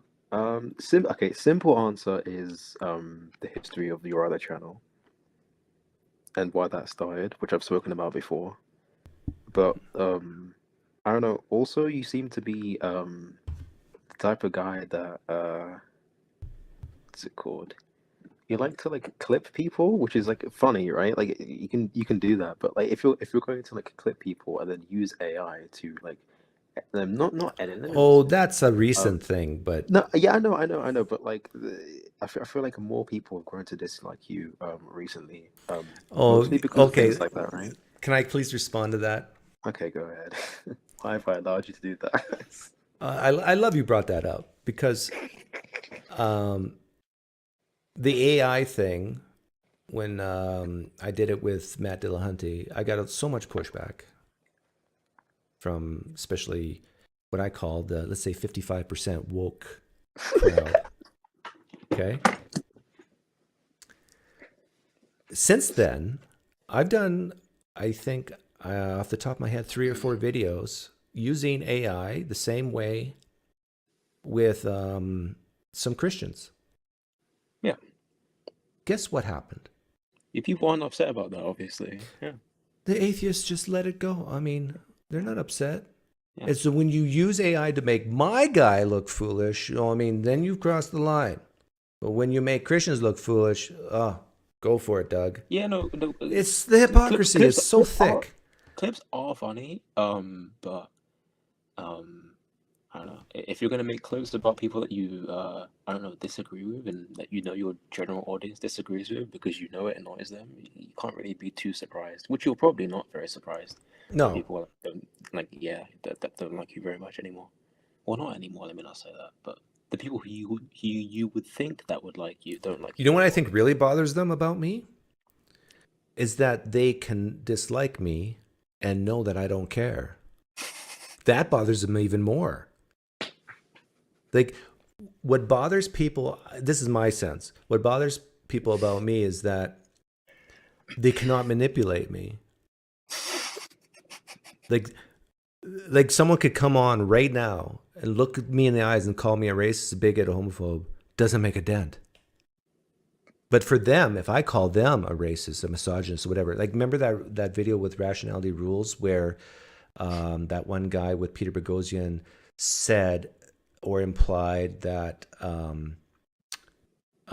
Rationality Rules was being sexist, or that Forrest Volkai was being sexist. I don't remember this now. Okay, there's a video of that where basically the word sexist was used into something either Rationality Rules said or this Forrest guy said. They took huge offense to that. It's like, no, we gotta squash this. Like, to call me sexist? I mean, I gotta put out that fire right now because I do not want to be viewed by some individuals on the internet as sexist. I guess it's part of me just being older that I don't need to defend or build a reputation, but for some people, it's like they really got to defend themselves because they're fragile. I find it very funny that you enjoy drama, you enjoy people not liking you, and you enjoy proclaiming that you have like these really good character qualities and all that. Like, I find that very funny. I'm glad you brought that up. Some people are going to think you're a shill, and I called you to come on and say these things. But people use the greater good argument for some really tough issues. I actually think that what I'm doing is a type of greater good argument. So if I make someone really uncomfortable, in a funny, nice way, but still very uncomfortable about what they believe, where they stand on a certain issue, I like that. I like the discomfort in people. Whereas, see, and this is like for a 55% progressive left person, any type of discomfort is bad. I mean, Doug, what is wrong with you? You purposely want to harm people? This is how they talk. And they don't realize that, just like with exercise, when you go to the gym and you kill your muscles, you literally destroy muscle tissue when you work out. The same can be done in psychology, where you can actually become stronger psychologically. Why are you laughing? I'm speaking the truth. You can. I've been laughing this whole time. You can actually toughen up. And so if you're an oppressed minority, for example, which you are, right? You're an oppressed minority. You're black. You're a black guy, right? I've seen you. Yeah, probably, yeah. Yeah. You're an oppressed minority if you lived here in the United States. And so I could help you with this and saying, hey, I'll call you some racist slurs right now, and you practice not being offended and not being affected to the point where you're numb to it and you're immune, and it has no power over you, and people cannot manipulate your emotions. You could do that, or you could just like read history or something. I don't think it's necessary. No. Reading on a personal level, it's like you gotta practice being put in uncomfortable situations and not letting yourself get manipulated or emotional. Oh, This is my whole philosophy. Be more dead inside. Right? This is what I'm preaching. And if people took my advice and I'm not saying be completely dead inside and give up all emotions, and no, I'm actually can be very emotional in certain situations. Usually it's when progressive left people perform for me in the arts. They're very useful for that. Musical theater, art. I mean, I love progressive left people because they're very artistic and they entertain me. But if you can learn to be more dead inside on especially issues you disagree with, you're more likely to be able to reason better. Possibly. Okay, wait. So now that you keep like using this percent scale, right? Because of you. What? I mean, honestly, you might as well. I'm just growing confused by like your attributes. You're not confused. Like what's the number that you would? What's the number of percent that you would have to reach to be called woke, right? Because 51. You would 51. Okay, so but you said I was 60% earlier, and apparently I'm not woke. Well, no. With that, remember that was a prior conversation before we used the scale. Oh, okay. So it has to be over 50%. Before it was like you needed all 4, and then you were woke. But if you changed my mind. Thank you. Now we're using the sliding scale. Okay, so like Nathan is like 40%, and like I'm like 45%, and then what? Like this Deity is like 70%. No, 90. I put him at 90. I put myself at 5. I put you at like 1. What is that too high? I put you at like 100%. 1? Okay. Yeah, 1. Fair enough. 1. I think you pride yourself in not being woke at all, so you have to be like close to 1%, right? Yeah, I guess. Okay. But I still am weak sometimes, and I feel sorry for them. Like sometimes I feel too sorry for women, and that's bad. I feel like you don't feel sorry for enough people groups to be above 1%, basically. People groups? So like, who are you talking about? Any like pick like. Why am I thinking of a Turk? Bro, I swear on my life. Okay, so like these Christians I know about showed me this Frank Turek video where he's talking, but he done like some sort of presentation on woke, right? And he has like a I don't know, it's like not a graph, but like it had a list of like oppressed groups or whatever, right? And like they're just the typical ones that you would hear in these discussions, right? So like imagine like the typical oppressed people groups that you would like imagine, then like you'd feel sorry for basically none of them. In the United States in 2023, yeah, you're probably right. Yeah. See, so like, Here's a group of people I do feel sorry for. okay. Kids born with bone cancer. Yeah, but that wouldn't be on the list, right? Like you wouldn't have that. Well, So like they're a when you're group of people, humans, who yeah, sure. are suffering. We're not talking But about I'll be very honest. I care almost nothing for someone who's being misgendered. I'll look them in the eyes and I'll say, grow up. There are kids literally being killed in Palestine, the Gaza Strip right now, and you're worried about being misgendered. Grow a freaking sense of perspective. surely they can do both of those things at the same time, right? Well, I hope so, but I think actually, like when I've gone through tough times in my life, and which is very seldom because I have a great life, I admit it. But I had a sister who died of MS, who was paralyzed from the neck down for 3 years. Whenever I had a bad day, I thought about my sister. And I encouraged the progressive left woke people over 51% to do the same. If you're sad that, I was misgendered, or I can't do these sports, or someone gave me a snide look because I'm black, grow up. You're not paralyzed. You can walk, you can talk, you can eat. I mean, I'm not saying that some of these things are not bad and hurtful and harmful, but give yourself perspective in life.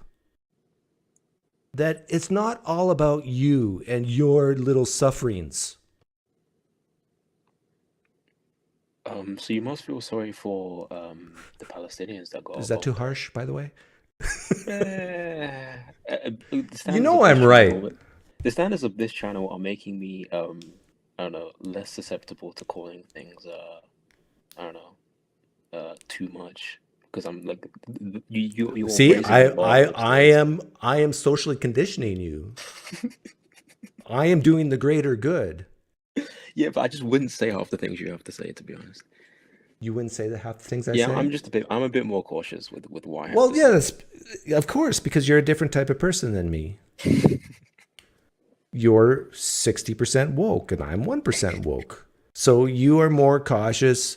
You're not willing to look a transgender person in the eye and say, "Oh, you were misgendered today." Boo, boo, boo, boo, boo, boo. There's people dying in Gaza, you fool. There's innocent people dying in Gaza and in Israel, and you're worried about being misgendered. If I can do all of those things at the same time, though, right? I don't. They're not mutually exclusive. What's going on? No, it's not. It's not about. I'm saying it's not about mutually exclusive. Like that phrase is even irrelevant to this conversation. I'm saying that people have this grandiose idea about themselves, about their sufferings and everything. When you compare it to people in war actually dying, people with real illnesses like MS and the real suffering in the world, even the phrase real, like grow some perspective in life. Okay.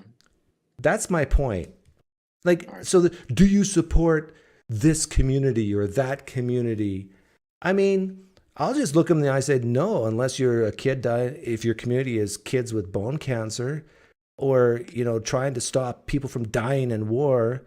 Okay, then you got my attention, but don't give me this first world Western problem stuff. These kids nowadays are just so confused and stupid and just want so much sympathy and compassion. Okay, wait. So all the people who are like dying in Gaza, wherever, you feel sorry for all of them, right? Yeah, I do feel sorry for people in war, but this is, I got to admit this too. It's an intellectual sympathy, or is it empathy? Which is one that you've actually gone through? I haven't gone through war. It's empathy. It's empathy. It's not sympathy. Empathy. Yeah, I can have an intellectual empathy, but I can't say for 1 second I know what it's really like. Yeah, sure. Yep. But I can intellectually say that I had a choice between being misgendered or being in a house that's about to be blown up, I'd rather be misgendered. In fact, is there any trans people listening right now who are willing to come on saying, please misgender me rather than kill me with a bomb? Like, this is what we need to, is the type of language we need to force people to admit, to have some perspective in life. But I think it's really easy though. They just agree with you here. Like, I don't know. Like, how Well, do they okay, disagree? that might be an easy one, but how about this one? Would you rather be an African American living in the United States in 2023 or live in Gaza? Well, that's easy too. That's also pretty easy. Yeah, that's still pretty easy. But what is worse? I mean, if what's happening in Gaza is, let's say, 100, where is this systemic racism in the United States in 2023? See, Actually, that's a great question. That's an actual decent question. Okay. Okay, let's answer it. Really bad. Let's answer it together. Okay? So, innocent people, civilians dying in Gaza is 100 in the suffering scale and terrible scale.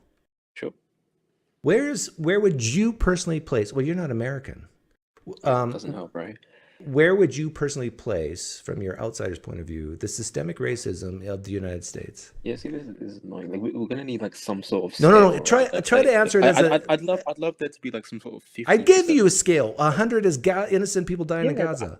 I need like a 50% one though, right? Like, I'm not gonna, because someone can just say like 60%, and then someone can say let me be a man and answer it for you. I was gonna say like 25 or something, maybe. Okay, 20. there's the difference between you and me. I would say maybe 2. Okay, I'd probably go lower, but yeah. And if you're a progressive woke person, you wouldn't go as low as me in that comparison. You would say, yes, bombing is bad, but I mean, the systemic racism in the United States in 2020 is just still very horrible. I mean, no, compared to Gaza, it's almost nothing. Would go around 15 at most. I'd be very surprised if I had a number above 30. I just wouldn't hear that. I don't know. And yeah, I do have to go. So yeah, the problem is we agree on too much. I look forward to constantly hearing percent numbers when you describe people as woke from now on. I have you to thank.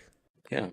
Because we're joking here, but like, it's actually helpful. Like, unironically, it's actually helpful because no, I agree. Like, you're describing me and like Mr. Deity using the same word, and then you're using him like to describe people like. Well, you don't want to be put in the same box as Mr. Deity. I love that guy. Like, that guy's incredible. I love that guy. But like using him. Okay, that's a different scale. Using him. And that one Australian, is he from Australia? I don't know. Why do I mix them up? But that one guy from the video you just played, like, using them as like using the same word to describe those two people seems like ridiculous to me. Like, they just seem to do completely different things. So you're gonna have to like invent some sort of numbers here because it's just unclear in my view. All right. Well, thanks for the help. Cool. See you. Bye. Bye.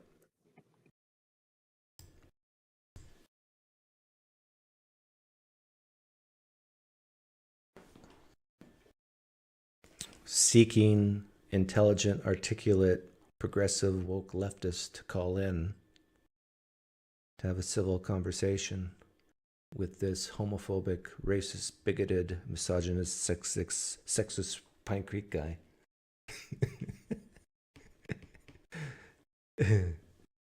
Who's mostly dead inside.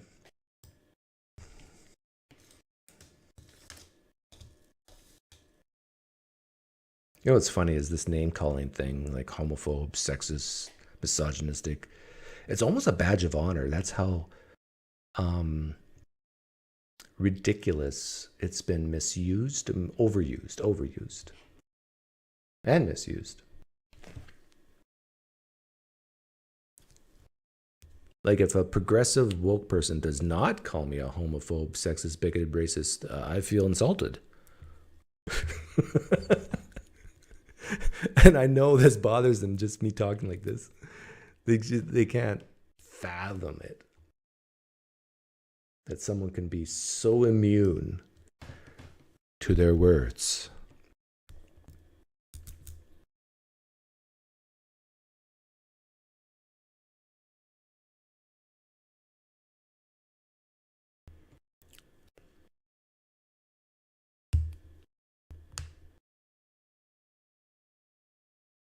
Nobody wants to call in.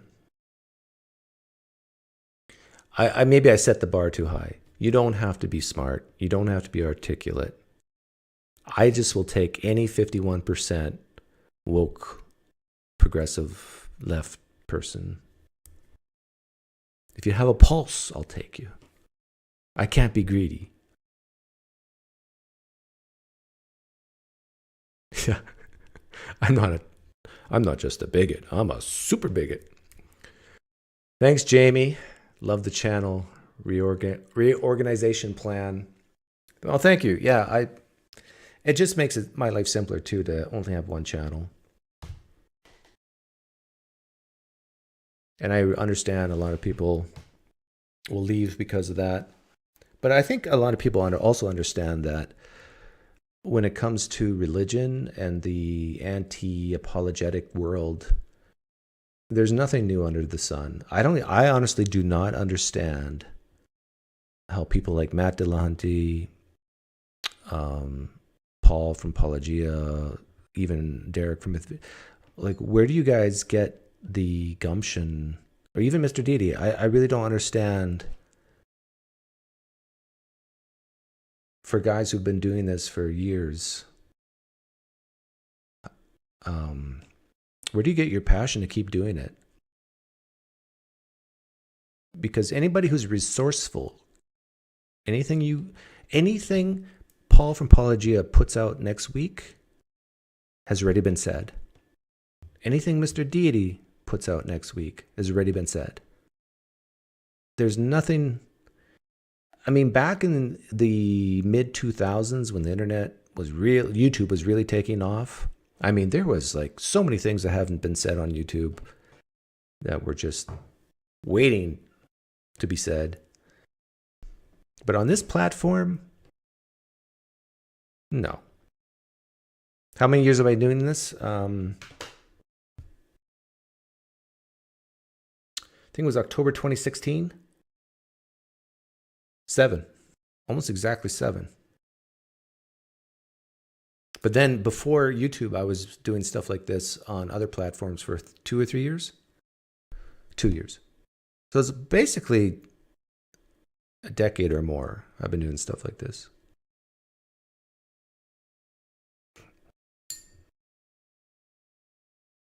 Like,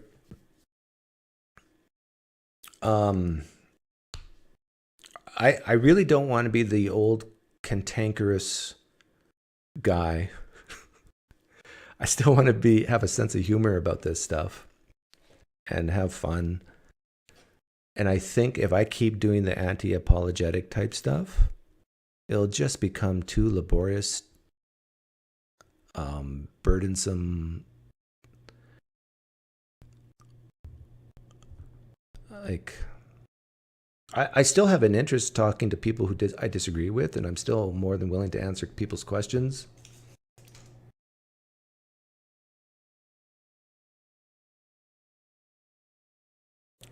Yeah, I would say as long as Darth Dawkins.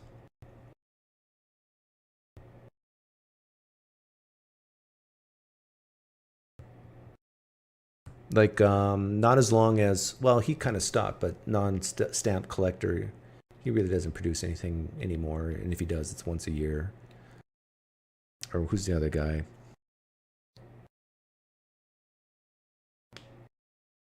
But Christians who actually understand me, they know there's nothing really left to be said. We can have fun and talk about specific issues, I guess, but until you light up my water soap napkin or raise the dead, you know, there's nothing in your holy book that's going to change my mind.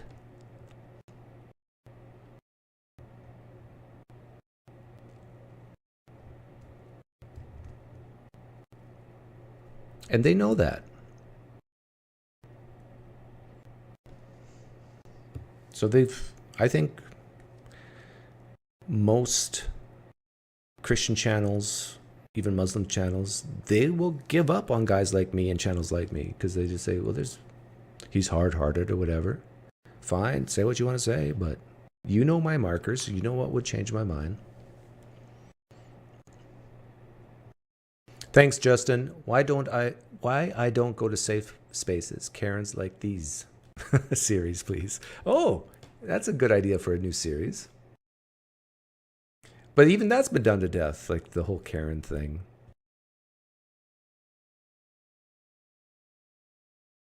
Yeah, there's Karens on the right as well, but I think you can put Karens in that box of wokeism. 2-Day David. Hey, how's it going? You look familiar, but I don't think we've talked. Not in person, no. Or not on the internet. Okay. Can I show your face? Yeah, go for it. What did you want to talk about? I figured I'd jump in. I'm about 51%. Okay. Left leaning. So you're not too crazy. No, left leaning or woke leaning? I see some usefulness in some of the mentalities of it, but I don't think that I definitely don't identify as woke because I think it's abused. Abused. Well, do you feel sorry for... do you live in the United States? I do, yep. Do you feel sorry for transgender people in their life they have to lead here? In some ways. I think that there's a lot of pressure for people to either be completely the opposite of trans and just embrace what they were given, or if they feel like they're a little different, they're almost pushed to be even more so that like they're like hyper pressured to be even more. Which group would you say you feel the most sorry for? Careful. Rephrase the question. I don't actually understand it. So I asked you about, do you feel sorry for trans people? Like, there's as Mr. Deity would say, as Mr. Deity agreed with me that wokeness is about the oppressors and the oppressed and feeling sorry for the oppressed. And who are some oppressed people in the United States, in your view? Poor people. Okay. Which, that's a big one. Yeah. People with like disabilities and some neuro disabilities. They're oppressed? In some ways. Yeah, I think that... By people or just by their situation? I guess their situation in that one. Yeah. So yeah, cut that one out. Like if you want people to feel sorry for you, you just hop on a wheelchair, right? Well, that's a good point. You get to front of the line at Disney. Yeah, that's true. Yeah. But I don't know. I feel like I hear a lot of like kind of calling people dumb when really there's a lot of like incentive for businesses to go woke because it's profitable. It's literally just capitalism at work, in my opinion. It's profitable to go woke? Yeah. How? Yeah, it's literally branding. It's a way of saying like, hey, we're set apart. It's definitely branding, but I'm questioning the profitable part. It's like the new Did it work for Bud Light for profiting? Which I think that one was kind of ridiculous because it was like one person got a can. It wasn't even a line of cans. Is it working for Disney to go woke? Yes, Disney still owns the world. I haven't looked at their stock price in a while, but I don't think they're doing that well. In fact, they had their old CEO come in for, I think, the woke reason. I honestly don't know a lot about it. Yeah, I would say the opposite is true. I do think there's some truth to the phrase "go woke, go broke," because it is the extreme part of wokeness that people in society, I'd say 85% of the United States is starting to push back on. And so if you are that type of super hypersensitive wokeness, people are pushing back on it. Like even Target is taking some flack.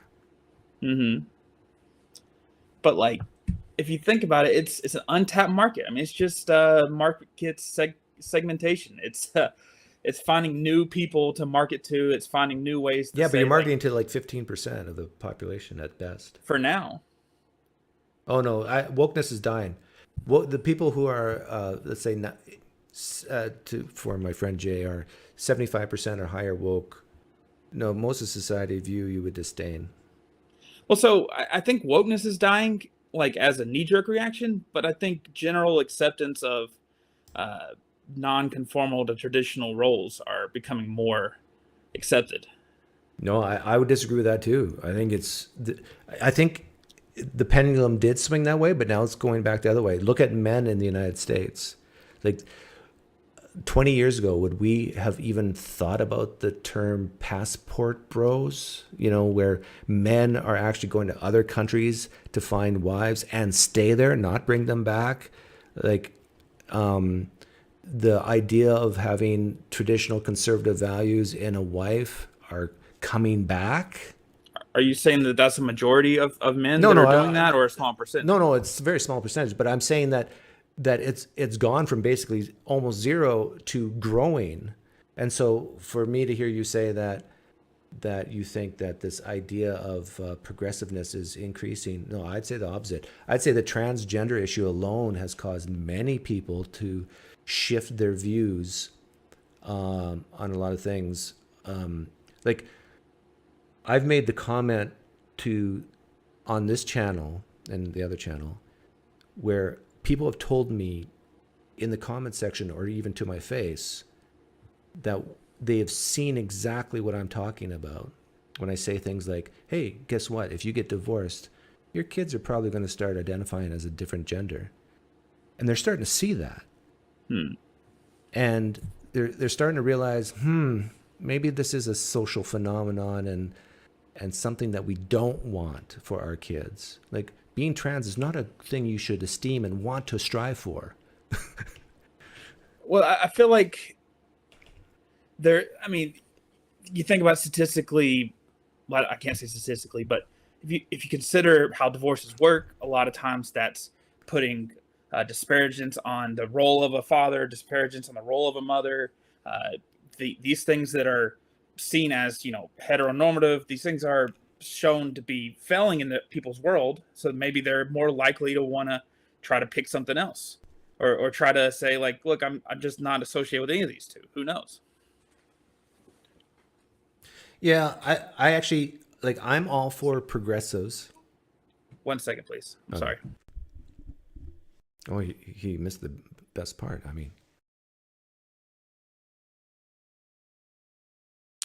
I think Doug is in the closet. Oh, I'm a closeted homosexual atheist. I'm reading the chat. Don't worry.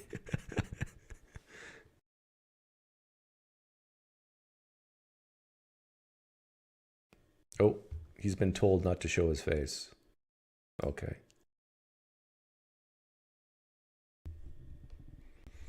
I just love it when people try to trigger me. I've already told people how to trigger me. You know how you trigger me? Sorry about that. No problem. You know how you trigger me? The way you trigger PineCreek is not to call him a homophobic, bigoted, racist, sexist, whatever. The way you trigger me is you tell me how to run my channel. Like, Doug, this should be on the political channel. Yeah, that's a way to get an instant block.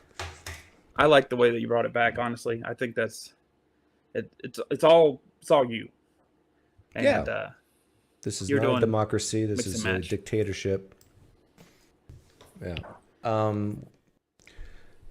What we're talking about. Yeah, I disagree with you that the United States is leaning more progressive left. I think the immigration issue is another reason, not just the trans issue, but the immigration issue. Like, even what's happening in the Middle East right now. How many Hamas supporters or Hamas people themselves have entered through the Mexican-U.S. border in the last year?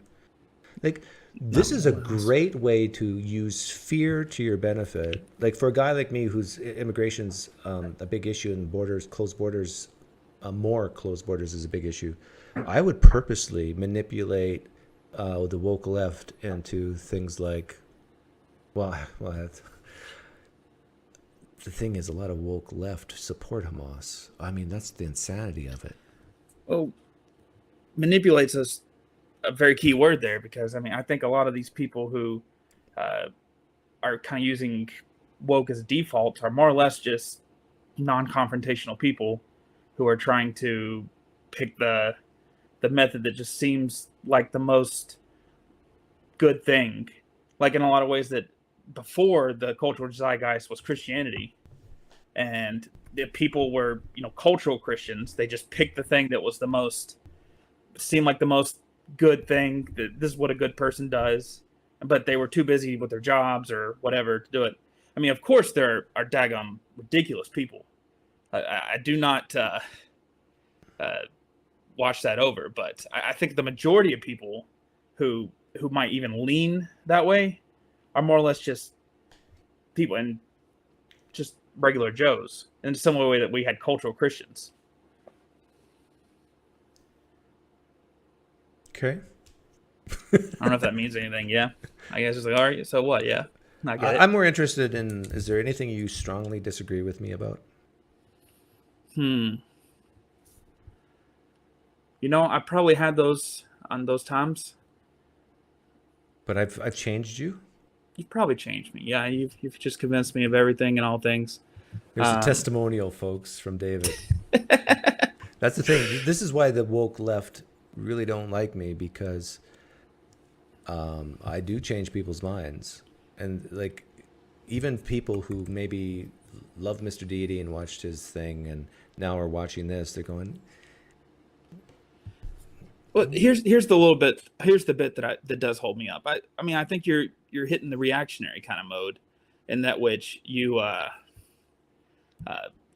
don't think you give much credit to any of the actual potential uses for things like critical theory or something like that, which has its flaws and when put on grand scale, but in more localized situations. This is a very good pushback, very good criticism.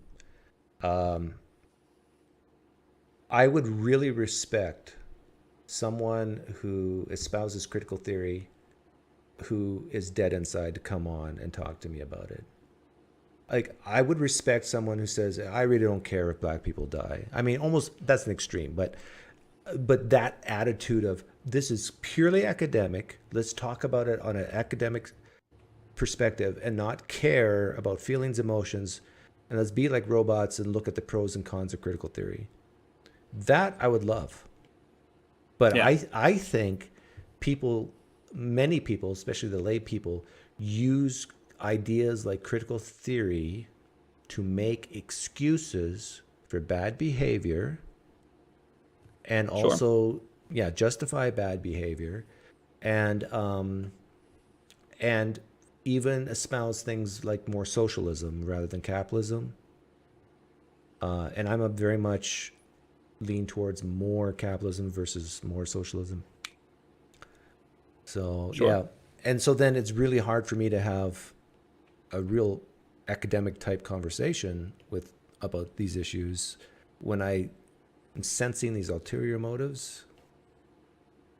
This is why I think they should do what I do when I talk to theists. I tell them my ulterior motives. I'm trying to lead you to hell right now. Is that okay? Like, yeah, I'm trying to get I actually love that about you. Yeah, I'm trying to get you to doubt Christianity right now. Is that okay? Yeah. I guess I wouldn't mind it if someone came on right now and said, yeah, Doug, I'm trying to make you a progressive woke person right now. Is that okay? I would say, yes, try it. Let's do it. So. Yeah. Well, I don't think I want to make you a progressive woke person. But I also don't want you to just be straight reactionary. Anything with the word woke, like anything that looks remotely woke, is going to get flagged. But again, who cares about that? I mean, I'm just, it's like, okay, that's fence sitting, I guess. I don't think I'm a reactionary type guy. I like, you can have stereotypes about people, like that guy with the ponytail talking to Peter Boghossian, but I know some backstory about that too, because I know Reed and Peter a little bit. Yeah. But the thing is, after so many years of seeing stuff, it's natural to put people in boxes, and you can kind of very quickly tell, oh, you're a very compassionate person. You're more likely to fall into this type of thinking. And then people can say the same about me. Doug, you're pretty dead inside. You're pretty cold-hearted, whatever, hard-hearted. Doug is more likely to be pull yourself up by the bootstraps. Capitalism is great, and whatever. Someone just mentioned masturbating to Andrew Tate, like, or you watch Fox News. We all do this. We put each other in these boxes, and until you actually have a one-on-one, face-to-face conversation, that's when the real, productive stuff happens. And it's tough too. I mean, you might have. I realize where you probably see me. I'm new in street epistemology. I'm doing that nowadays. But small channel, so what's no the name? claim to fame. 2-Day David. 2-Day David. Oh yeah. Yeah, I walk around with this cardboard cutout of myself, and I say, "This is 2-Day David, who was born yesterday. So what's something you wish more people thought?" Explain it to him. Okay, actually, I'm glad you said that you're into street epistemology. You're just getting into it. With this wokeness issue and Peter Boghossian, what's your take on it? Like, do you support what Peter's doing? I think in a similar way, I think Peter's a little knee-jerky and kind of playing the algorithm a bit, and which I kind of get. Like, I mean, that's what you got to do to make YouTube work. I think that that street epistemology is a useful tool. I think it's a tool, and while there's a community to it, and there's certain like a vibe of a community, I think the more people use it, and even the more people abuse it, the more common it's going to be used. But here's the problem I see. Here's the problem I see with street epistemology, and you tell me if you agree. Everybody knows people who've watched a lot of my content, they know where I stand. So if they come on and disagree with me about something, and I use street epistemology, if someone was to come on right now who's, let's say, a 65% woke progressive, and I start using street epistemology, it's not going to work one bit. Because they know where I'm coming from. They know I'm not neutral on this topic. And like, all bets are off of them. Like, they say, Doug, you're asking these questions, but I really know the point you're getting at or why you're asking this. And so why don't we just cut to the chase? You've heard this, I think, time and time again. And Sure. I think this is what's happened to Peter Boghossian. Yeah. He's made it very clear where he stands on the woke issue and other issues. And people who disagree with him and who are progressive woke refuse to talk to him. Or very few people will talk to him. And for him to use street epistemology, not going to work. Would you agree or disagree? I think it depends on the setting. I think there is a lot of backlash potential for dissent of ideas in culture. I think it, in some ways, has become a new civil religion, similar, as I said, how Christianity used to kind of be the big zeitgeist. I think the whole wokeism-ish has taken over as a lot of the thing that has laid out taboos and laid out public scorn and the ability to lash out against people, like the justified reason to give people flack. Back in the day, we had cancel culture whenever somebody was acting out like they put something raunchy in a movie or whatever. They put a scene, they put gay people on TV. There was cancel culture back then. That was with the Christian zeitgeist. But now that has fallen away. Christianity's lost its hold on the society, and now there has to be some kind of zeitgeist to give people a place to put their outrage. And this is the socially acceptable way to put outrage out, but it's the double-edged sword, because you're also going to what are people putting their outrage on? Wokeness? Yeah, they're using wokeness as the way to they're using wokeness to put their outrage on other people. Yeah, it's the socially acceptable way to like dunk on people now. I think you're wrong there. People who are not in the conservative circle.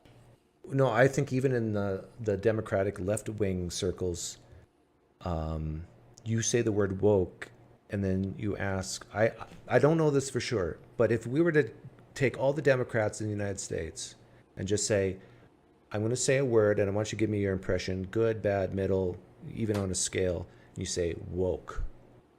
I would say even in Democratic circles, most people have an unfavorable impression of wokeness, even in Democrat circles. This tells you how bad it's shifted. Well, yeah, because you type in the word woke and you get 8 million different conservative YouTube channels like dunking on everything that's remotely woke. I mean, it's becoming the Mormon problem. The Mormons are like, no. Hey guys, just call us the Latter-day Saints. It's Mormons not only got that. Too bad we got the Mormon musical. We got all these things that are kind of going against us. They get a bad taste in your mouth. Look up Latter-day Saints, not Mormons. Are you a former Latter-day Saint? No, Okay. no, but they're fascinating to me. Yeah, they are.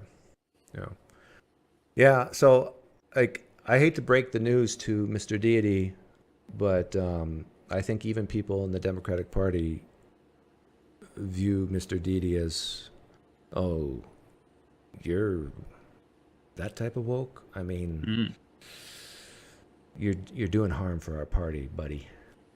That's what they're thinking, I think.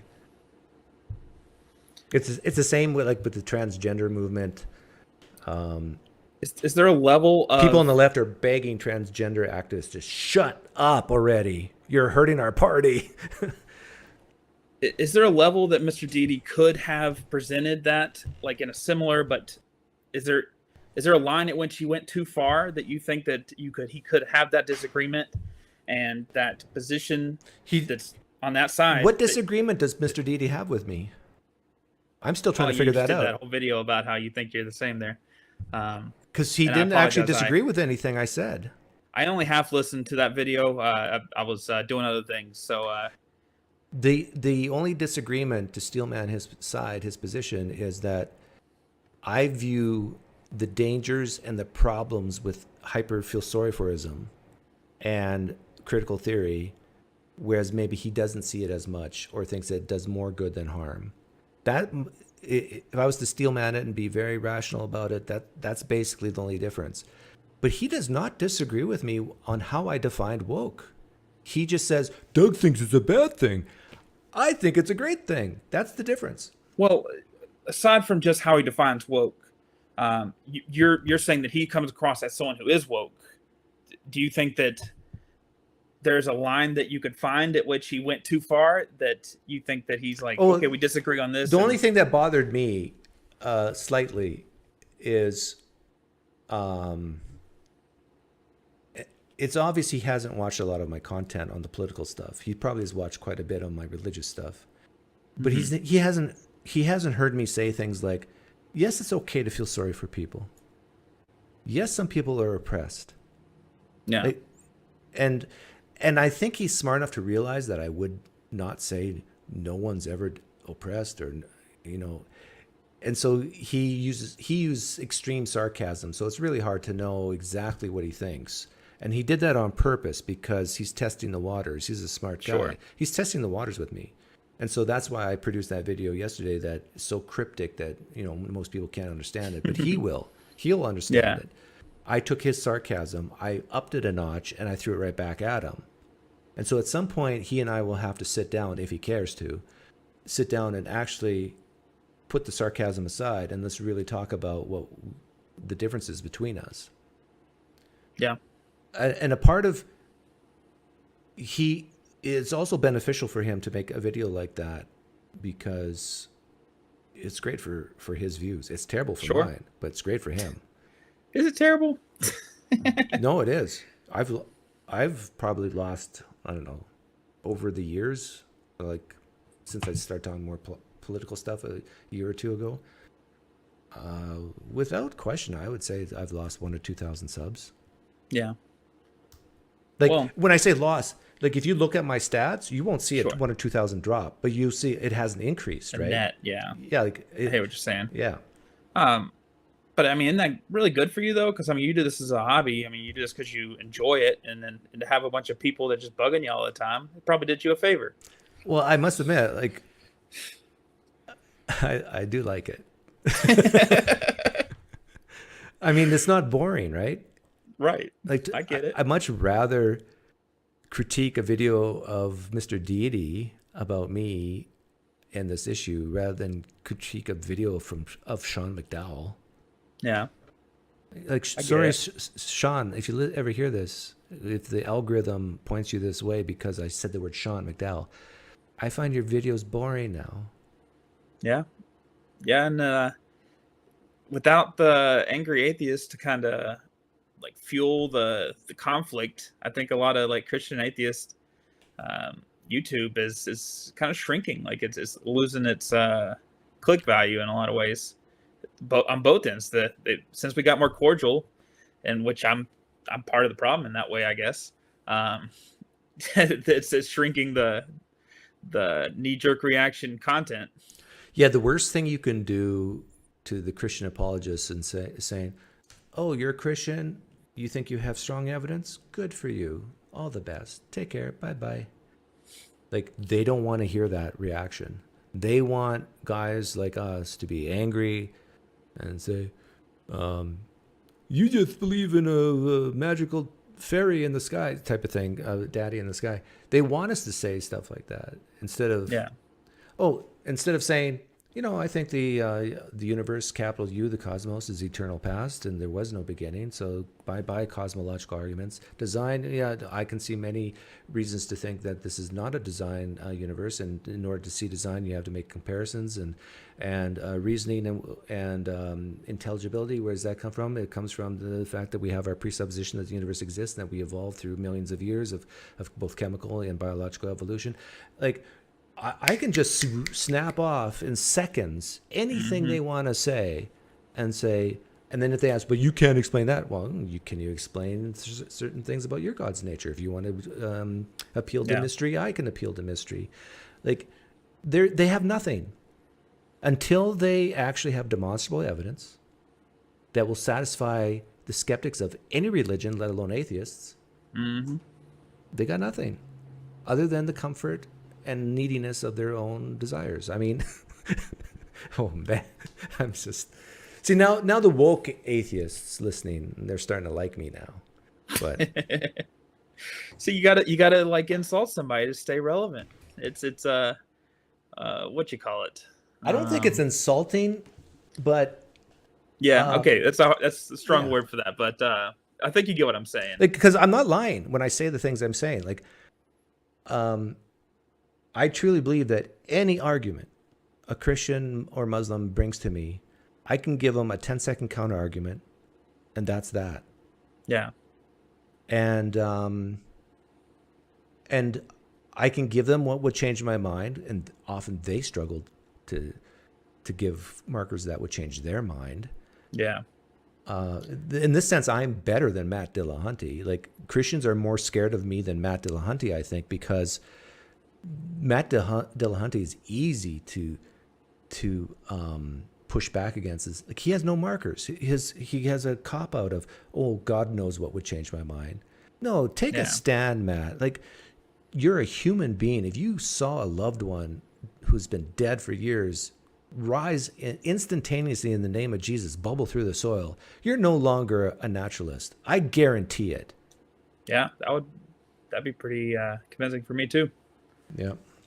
Let me ask you this. You've been doing this for many years. I spent a lot of years studying Christianity and stuff like that. That was my background and my purpose in life there for a while, and shifted.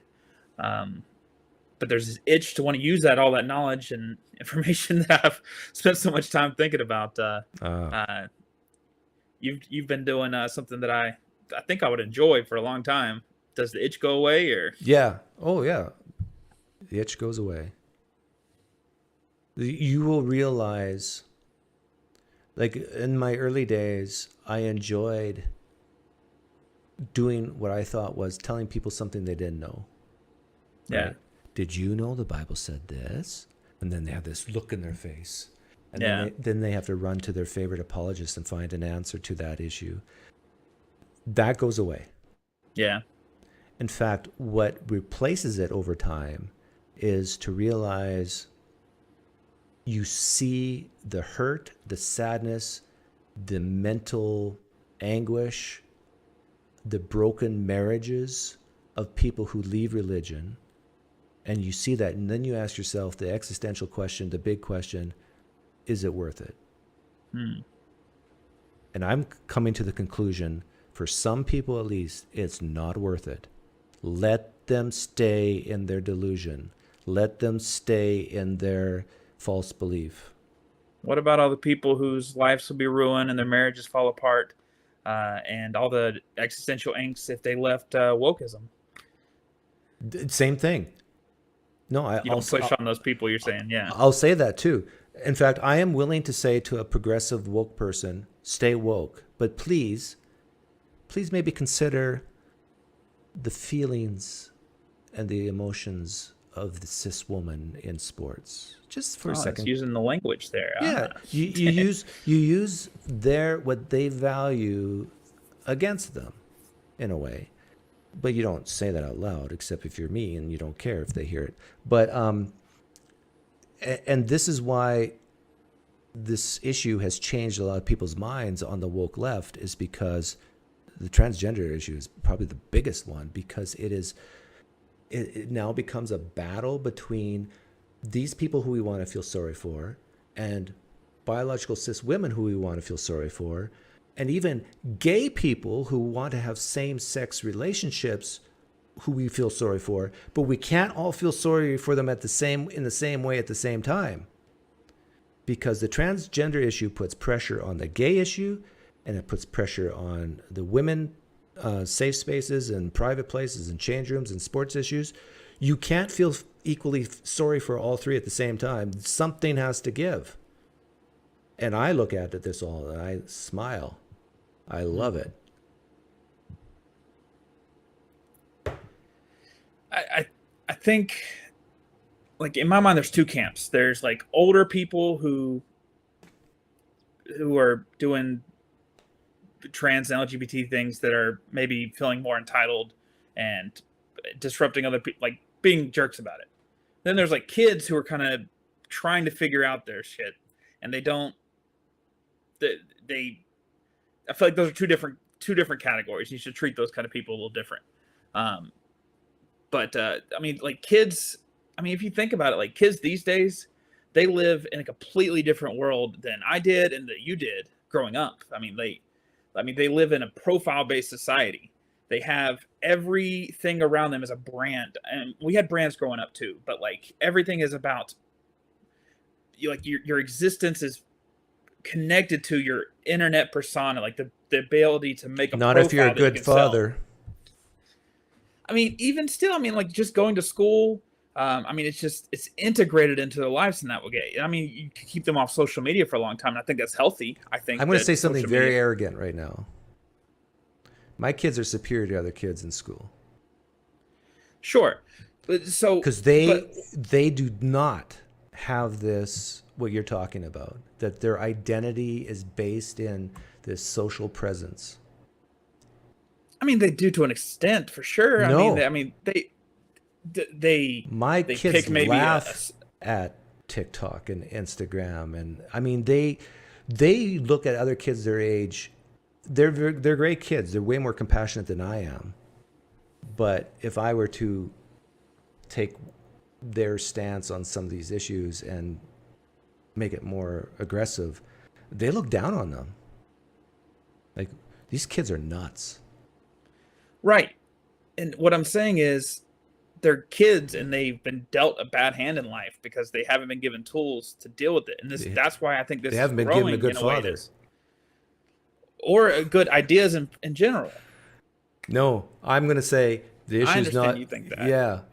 I'm a stay-at-home dad. It starts in the home. I'm very, very passionate about how my kids are going to be raised and the things that. This is why so many kids are screwed up, because they don't have good fathers in the home. And I will make that judgment on people. The reason why a lot of kids are screwed up because they don't have loving, attentive, disciplinary fathers in the home who are doing their jobs. But I feel like I think it's more important to have family systems than it is to have a father. Because I know plenty of people with fathers in their homes who turned out like terrible, or who had terrible abusive parents or something like that. Well, yeah, just I'm not saying the abusive fathers are good. Yeah. What I'm saying is, if you had a system, like if the father dies at a young age and the mother has a family unit around, yeah, strong role models and from other family members. I mean, I think it can be happening. Yeah, a lot of like this is the reason why a lot of people don't like me actually, is because they'll hear me say something and they automatically think I'm saying it's an all or none type issue. Can you have wonderful kids in a home that doesn't have a father? Yes. I'll be honest, I'm speaking to your audience because I think you're smarter than when you say things like that. I think you do mean more nuance, but I think you say words. That's what I'm just saying. Yeah. Yeah. But I say it purposely that way without the nuance. You know why? Why? Because I want people to have this knee-jerk reaction and then see it in themselves. I want them to say, Doug said that. I hate that. I want them to do that. So you're you're helping me bolster my belief by giving me the adrenaline associated with it. Yes. Now, a lot of people think that I'm manipulating them. And yes, I am manipulating people. Sure, all conversations are manipulations. Yeah. And then I'll say to them, don't let me do it. I dare you. Don't let me manipulate you. Be able to hear the words coming out of my mouth and be more dead inside. And say, okay, what does Doug actually mean here? And then have them come on and ask the question, what do you really mean? I heard you say this, Doug. Do you mean that all of homes without a father are bad homes? But really smart people, which I hope Mr. Deity is, can hear me say things and say, surely Doug doesn't mean that. And then they become curious. So, like, I admit this is a form of communication that's highly manipulative, but it works. I actually think it works better than street epistemology, because what it does is it takes the instinctive hormones and chemicals. I feel like I'm being ignored. Yeah, priority number one. Walk in the door. Oh, excuse me, 1 second. Your concubine? The son. Okay, should I let you go? Yeah, I'll let you go. Okay. We'll finish. I'll call you again some other time. Family first. Yeah, that's it for me. Take care. But anyhow, I admit that it's a manipulative tool, but it works because it's the basal primitive reaction that conjures up. It gets people to think. It gets people to react, and then start to question.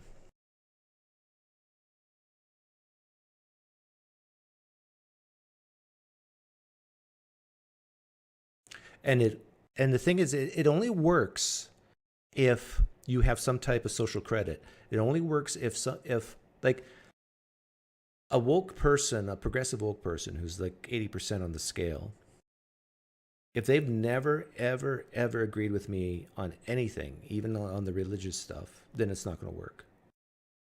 But if they've heard me say something in the past that they strongly agree with, and then they hear some shocking statement come out of my mouth, something happens in their brain. You go, wait a minute. And what it starts off as, oh, Doug has blind spots. He's so rational and good with the religious stuff. But when it comes to politics, they start thinking that way. And then they start listening to some of my political stuff. And then I might say something that they agree with. And then it starts all over again. Well, wait a minute. Okay, Doug does have blind spots, but not in this one area. Like, he's right here on the trans women and women's sports. I mean, I agree with him. I'm full on board. And with, cutting off certain parts of people's bodies, teenagers. I mean, he's right there. But on these other issues, so it's interesting how the human mind works. What are some benefits to liberal parenting? Being open to new ideas. There you go. Let me be clear. I have nothing against liberals. I have nothing against liberals. I actually have more in common as a conservative. Nowadays, I have more in common with liberals than I have with progressive woke people.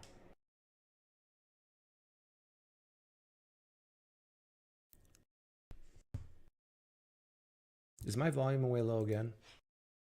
Okay, I'll take one more call if there's someone who wants to call in.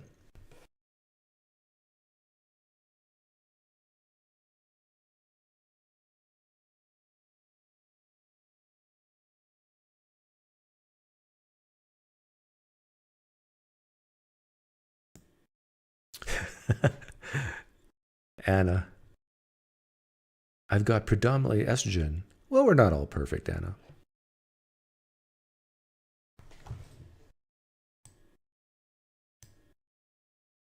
You know what's interesting is,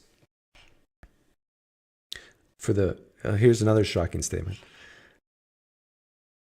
I could get a bunch, under my definition of progressive woke, I could get a bunch of them in a room, inject them with testosterone, they'll be less woke.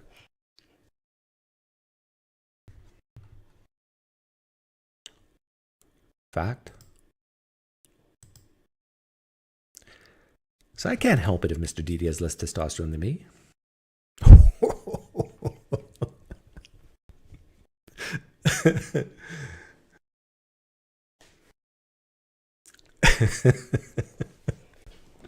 Is he laughing?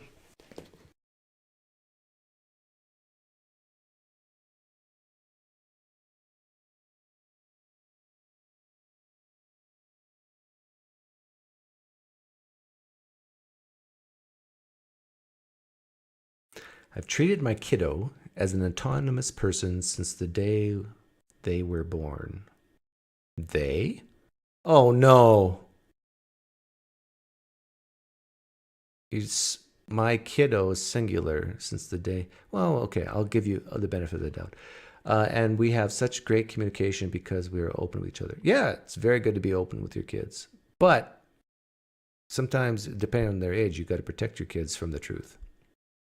If you told the truth to your kids at a very young age, you can damage them. Just like you can damage a Christian by telling them the truth that Jesus is not God and never rose from the dead.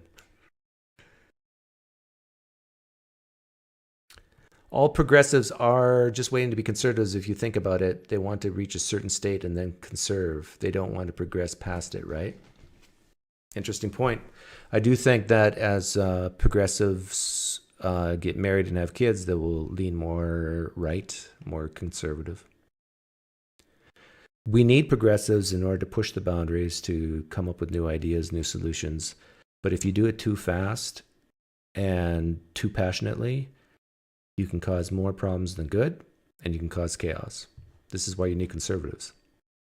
This is why you do need traditions.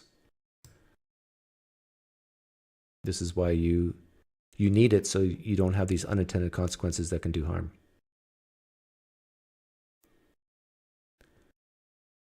What are some indicators of masculine prowess? Receding hairline. Do you know when Mr. Deity's second part is going to release for everyone? No, I don't, but I have it up right here. I got a tab open with it. Oh, I could be the devil and play it right now, and Mr. Deity would hate me forever, but I won't.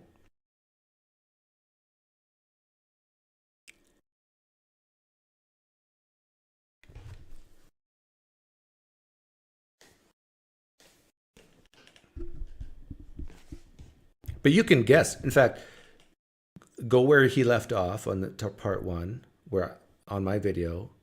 The next part of the video is me talking about the dialogue issue. And you can predict. Like, if you have half a brain, you know what he's going to say before he says it. If you're a smart person, this is true for almost anybody on any issue. And people hate that. I understand people hate it when you have a high guess, high probability of what they're going to say before they say it. But the fact of the matter is, most of the time, most people don't say anything novel or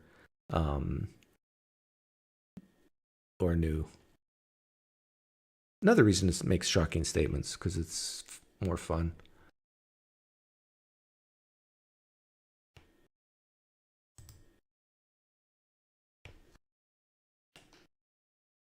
I'm still willing to talk to an articulate, progressive, smart, woke person.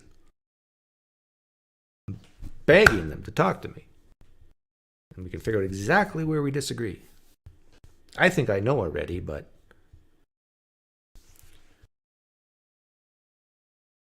and where we disagree is in degree. And in solutions.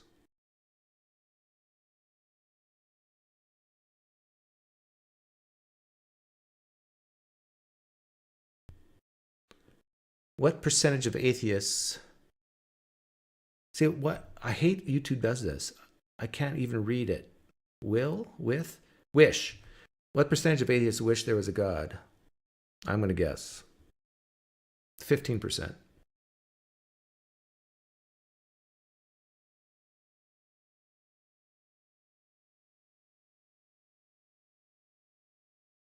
Real man can stand down and apologize when they're wrong. Yes, and I have done that. When someone makes a good point, in fact, just yesterday, a couple of days ago, I made that video about SAT scores. And a very smart individual, I did forget your name, sorry, made the comment about how the data might not be reliable because of sample size. I said, good catch. Good point.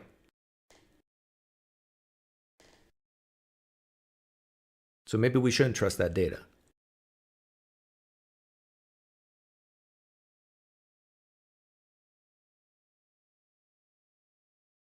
Doug is scared of me. I'm not scared of you, Sean. I just don't want to hang out with you. If you know where you want to go with the conversation and what you want to ask, then come on. But don't come on and say, what do you want to talk about? What I want to talk about, I've already talked about.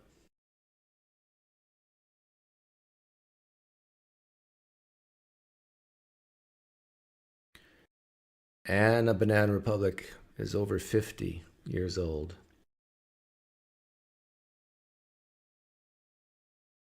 Anna, you realize that when you recognize the lines I'm using, you're aging yourself to about my age.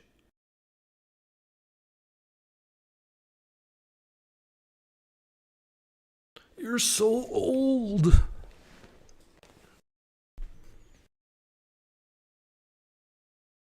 Welcome, Kevin. I am disappointed, though, that there used to be a ton of, like about a year ago, maybe 2, there would be a ton of what I label as woke progressives who'd be willing to talk to me today. By now, I've been going for how many hours? Close to 3. By now, they would have noticed in the notifications and they would have hopped on and they'd just given up.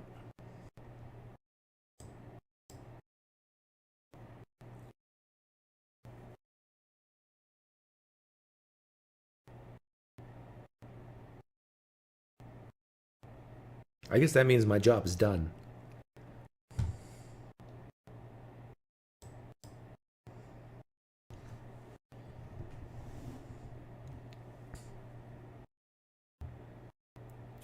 Why wouldn't one wish there'd be a God? Good question. Now, I'm not talking about the God of the Bible, God of the Quran, but if there was some type of very powerful deity that could take away my cancer if I got cancer, yeah, you should wish there's a God. I'm only semi-woke, but I'm willing to talk. Okay, Kevin, hop in. I'll take anybody at this point. It's like the woke people are scared of me. Usually I have 200 viewers. Well, yeah, also you got to remember I would typically just be starting the live stream right now. But I started this live stream 3 hours ago. Plus, people don't want to... Atheists who make up the majority of my viewership, 2/3 of them, I would say, fall over 51% of the woke, progressive category. So they don't like hearing what I say. It makes them uncomfortable. Even though, I think deep down, they find a lot of things I say is very reasonable, even when I say it in a shocking manner.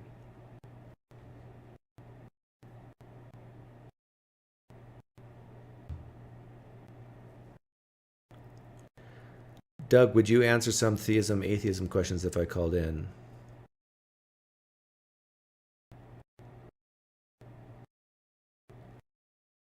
Which Peter are you? Are you the Peter that I don't like from Europe?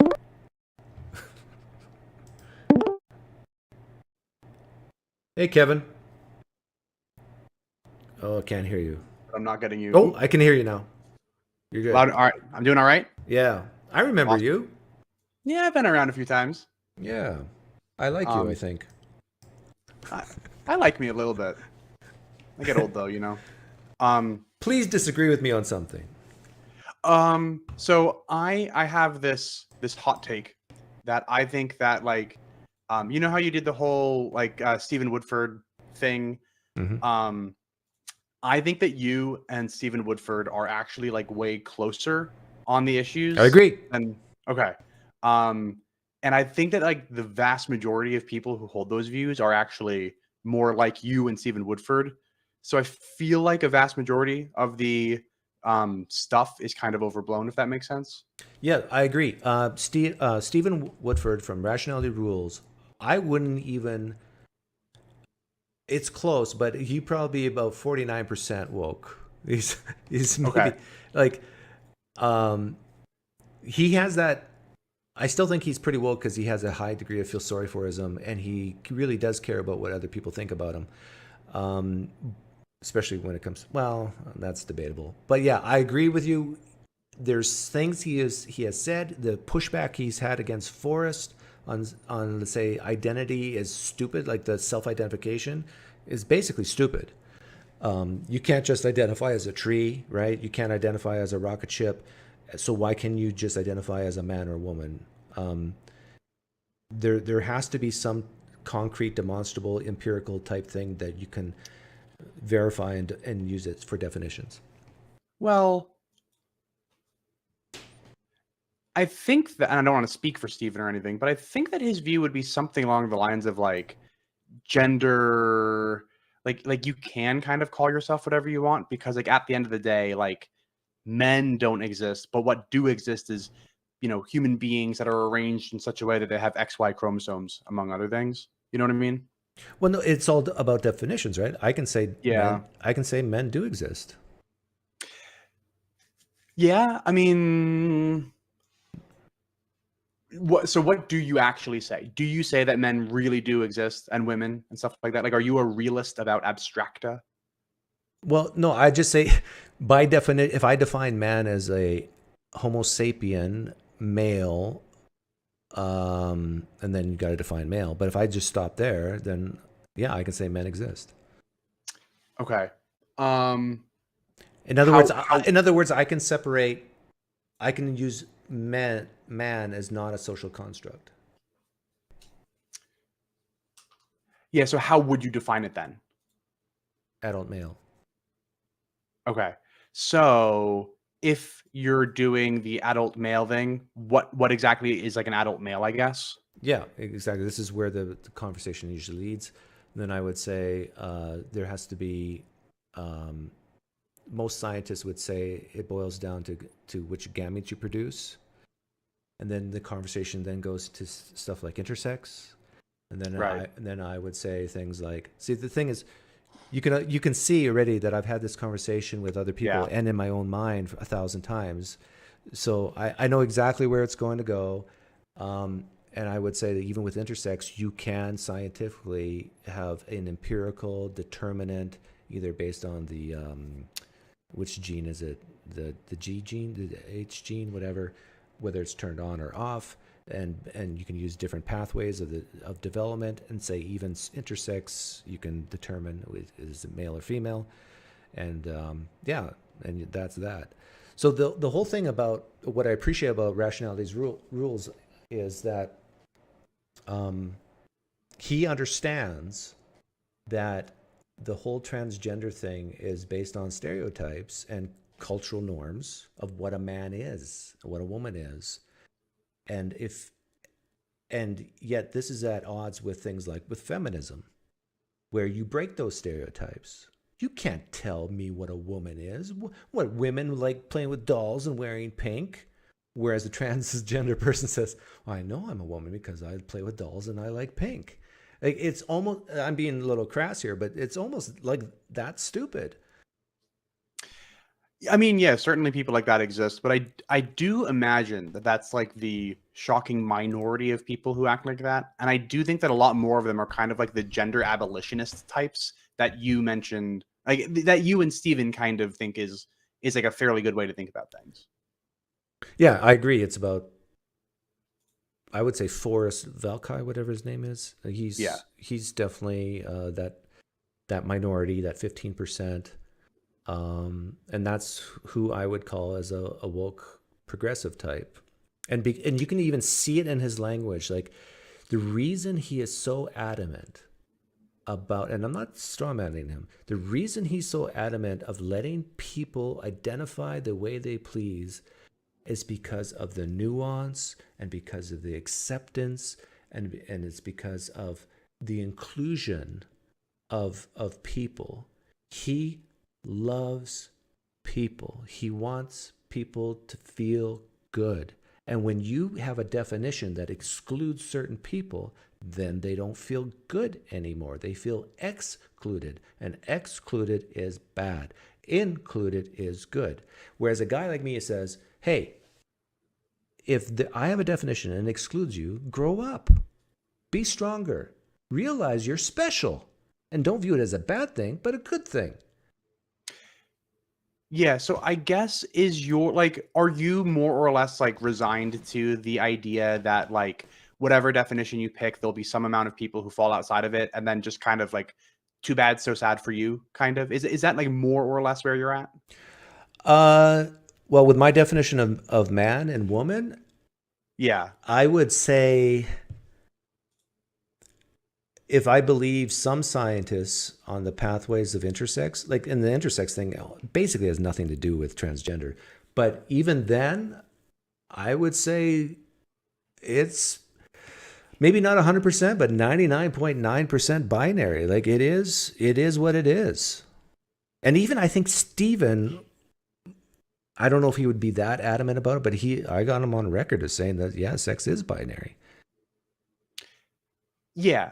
But I guess so let's say that you kind of came up with this definition and there was some kind of like super rare disease where it's like there's like some woman who was born with XY chromosomes, but I said woman because like she also had, externally female anatomy. She didn't find out that she was born with XY chromosomes until she was like in her 50s or 60s or something like that. Yeah, I'm familiar. Yeah. So would like a super rare case like that, would that is your kind of stance there like, hey, it's okay that there's going to be some level of too bad, so sad for you? Yeah. Okay. I mean, if that's like what we're doing, then I suppose I don't have like massive disagreements. I just think that like words kind of like lose their usefulness, I suppose, as we start to do stuff like that. Yeah, well, no, but hang on. Words are useful when they conform to certain norms, right? Yes. You're explaining the 0.0005% of the cases. And so words still have great value. Yeah, I mean, that's fair. And so like, would your argument be something along the lines of like, hey, look, we have to define words as something or else they lose literally all of their value. We have to kind of just pick a definition for male and female. We know that we're going to exclude like 3 people on either side. Go ahead and exclude people. Make them cry. Okay. It's fine. Okay. And this is where a guy like me and Forrest would hear that and goes, how Doug is just such a cold-hearted guy. But I think a guy like Rationality Rules, he can appreciate that and say, yeah, practically, we have to just choose a definition and go with it. And if it makes people cry, so be it. Yeah, I see what you're saying. Yeah, I mean, I guess if that's like where we're at, I'm pretty much fine with it as long as we know, like, so would you be super weird about calling that one person who was born with XY chromosomes but thought she was a woman until she was in her 60s? Like, would you be all weird and be like, no, you're a man? And then like, no. I didn't think you would. No. And I, you know, let me even not speak for Blair anybody else. White, even Blair White, who's not intersex, Right? she looks like a woman, right? So I Yes. would use the pronoun she. I'm a pattern-seeking mammal. Right. Right. Yeah. And that's entirely where I am too. Is that like as long as nobody's, you know, being a jerk to anybody else, you know, I'm cool. Now, I'm certainly not everybody, right? Like I'm not Stephen Woodford and I'm not Forrest Valkyrie and all that. But that is why I think that we're closer than we like seem on a lot of these things. You know what I mean? Did you watch the Mr. Deity thing? No, I just joined when I said like, hey. So I assume that was something you went over before this. Yeah. Do you want to explain it to me or do you want to give up on me? I'm not offended either way. Well, I was just curious on your take because you're a smart guy and you know a little about me. I'd be curious to know your reaction to it. He used sarcasm to I think disagree with me, but I'm not so sure if he even does. But basically, I define wokeness as this hypersensitivity, this what I call feel sorry forism, and applied to the oppressed people, done by their oppressors, critical theory, all combined with shutting down dialogue of people who disagree. So this is I gave a definition of woke in the video and he went through it and he used sarcasm to basically say, yeah, I mean, nobody's oppressed. You shouldn't feel sorry for anyone. And this was his way of dealing with it, which I find it very hard to believe he thinks I actually believe that. But yeah. And hey, how about this? For the camera, do you think that some people somewhere at some time have ever been oppressed? Yes. There we go. Okay. We got to the bottom of that one. Woohoo, look at that. And ask me if it's okay to feel sorry for people. Do you think it's okay to feel sorry for some people sometimes in some places? Yes. Look at that. Man, we've made so much progress. Yeah. I'm too reasonable. That's the real reason people hate me. You got to knock that off. How can a conservative right-winger be reasonable? I know. It's you must be the only one, you know. Yeah, I'm the only one. The rest of them, nonsense, all of it. But just you get the pass. You're a good one. I'm the one good one. Was that too on the nose? Yeah. Anyhow, thanks, Kevin. Hey, thanks for having me on. Bye.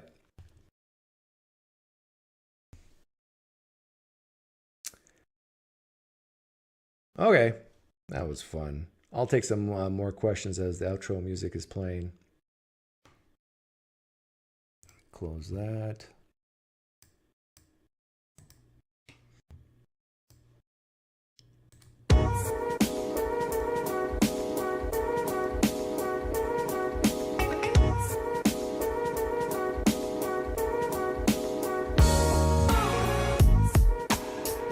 Turn down the music, Lauren.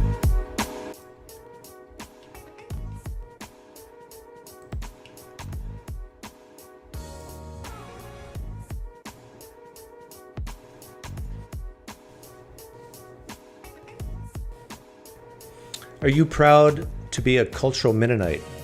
Great question. I think I am a little proud. You know why? Because I believe in the racism of hard work. I believe in the racism of personal responsibility. And Mennonites are pretty good at that.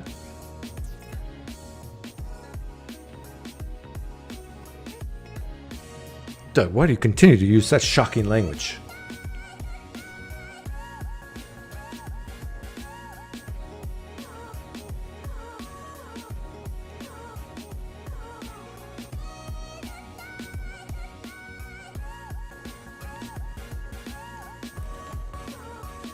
Anybody named Mason is going to be right 99% of the time. Because Mason is, from the Greek, the cement rock.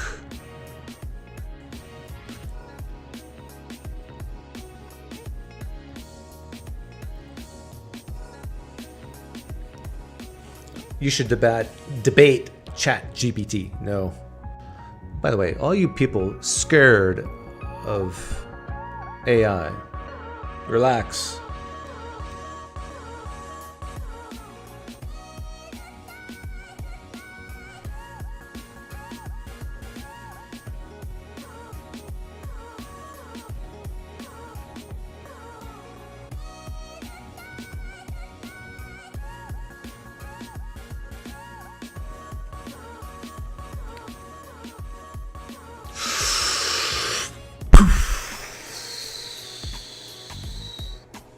My apologies, sincere and deepest apologies to Mr. Deity. He was scheduled to come on, but we ran out of time.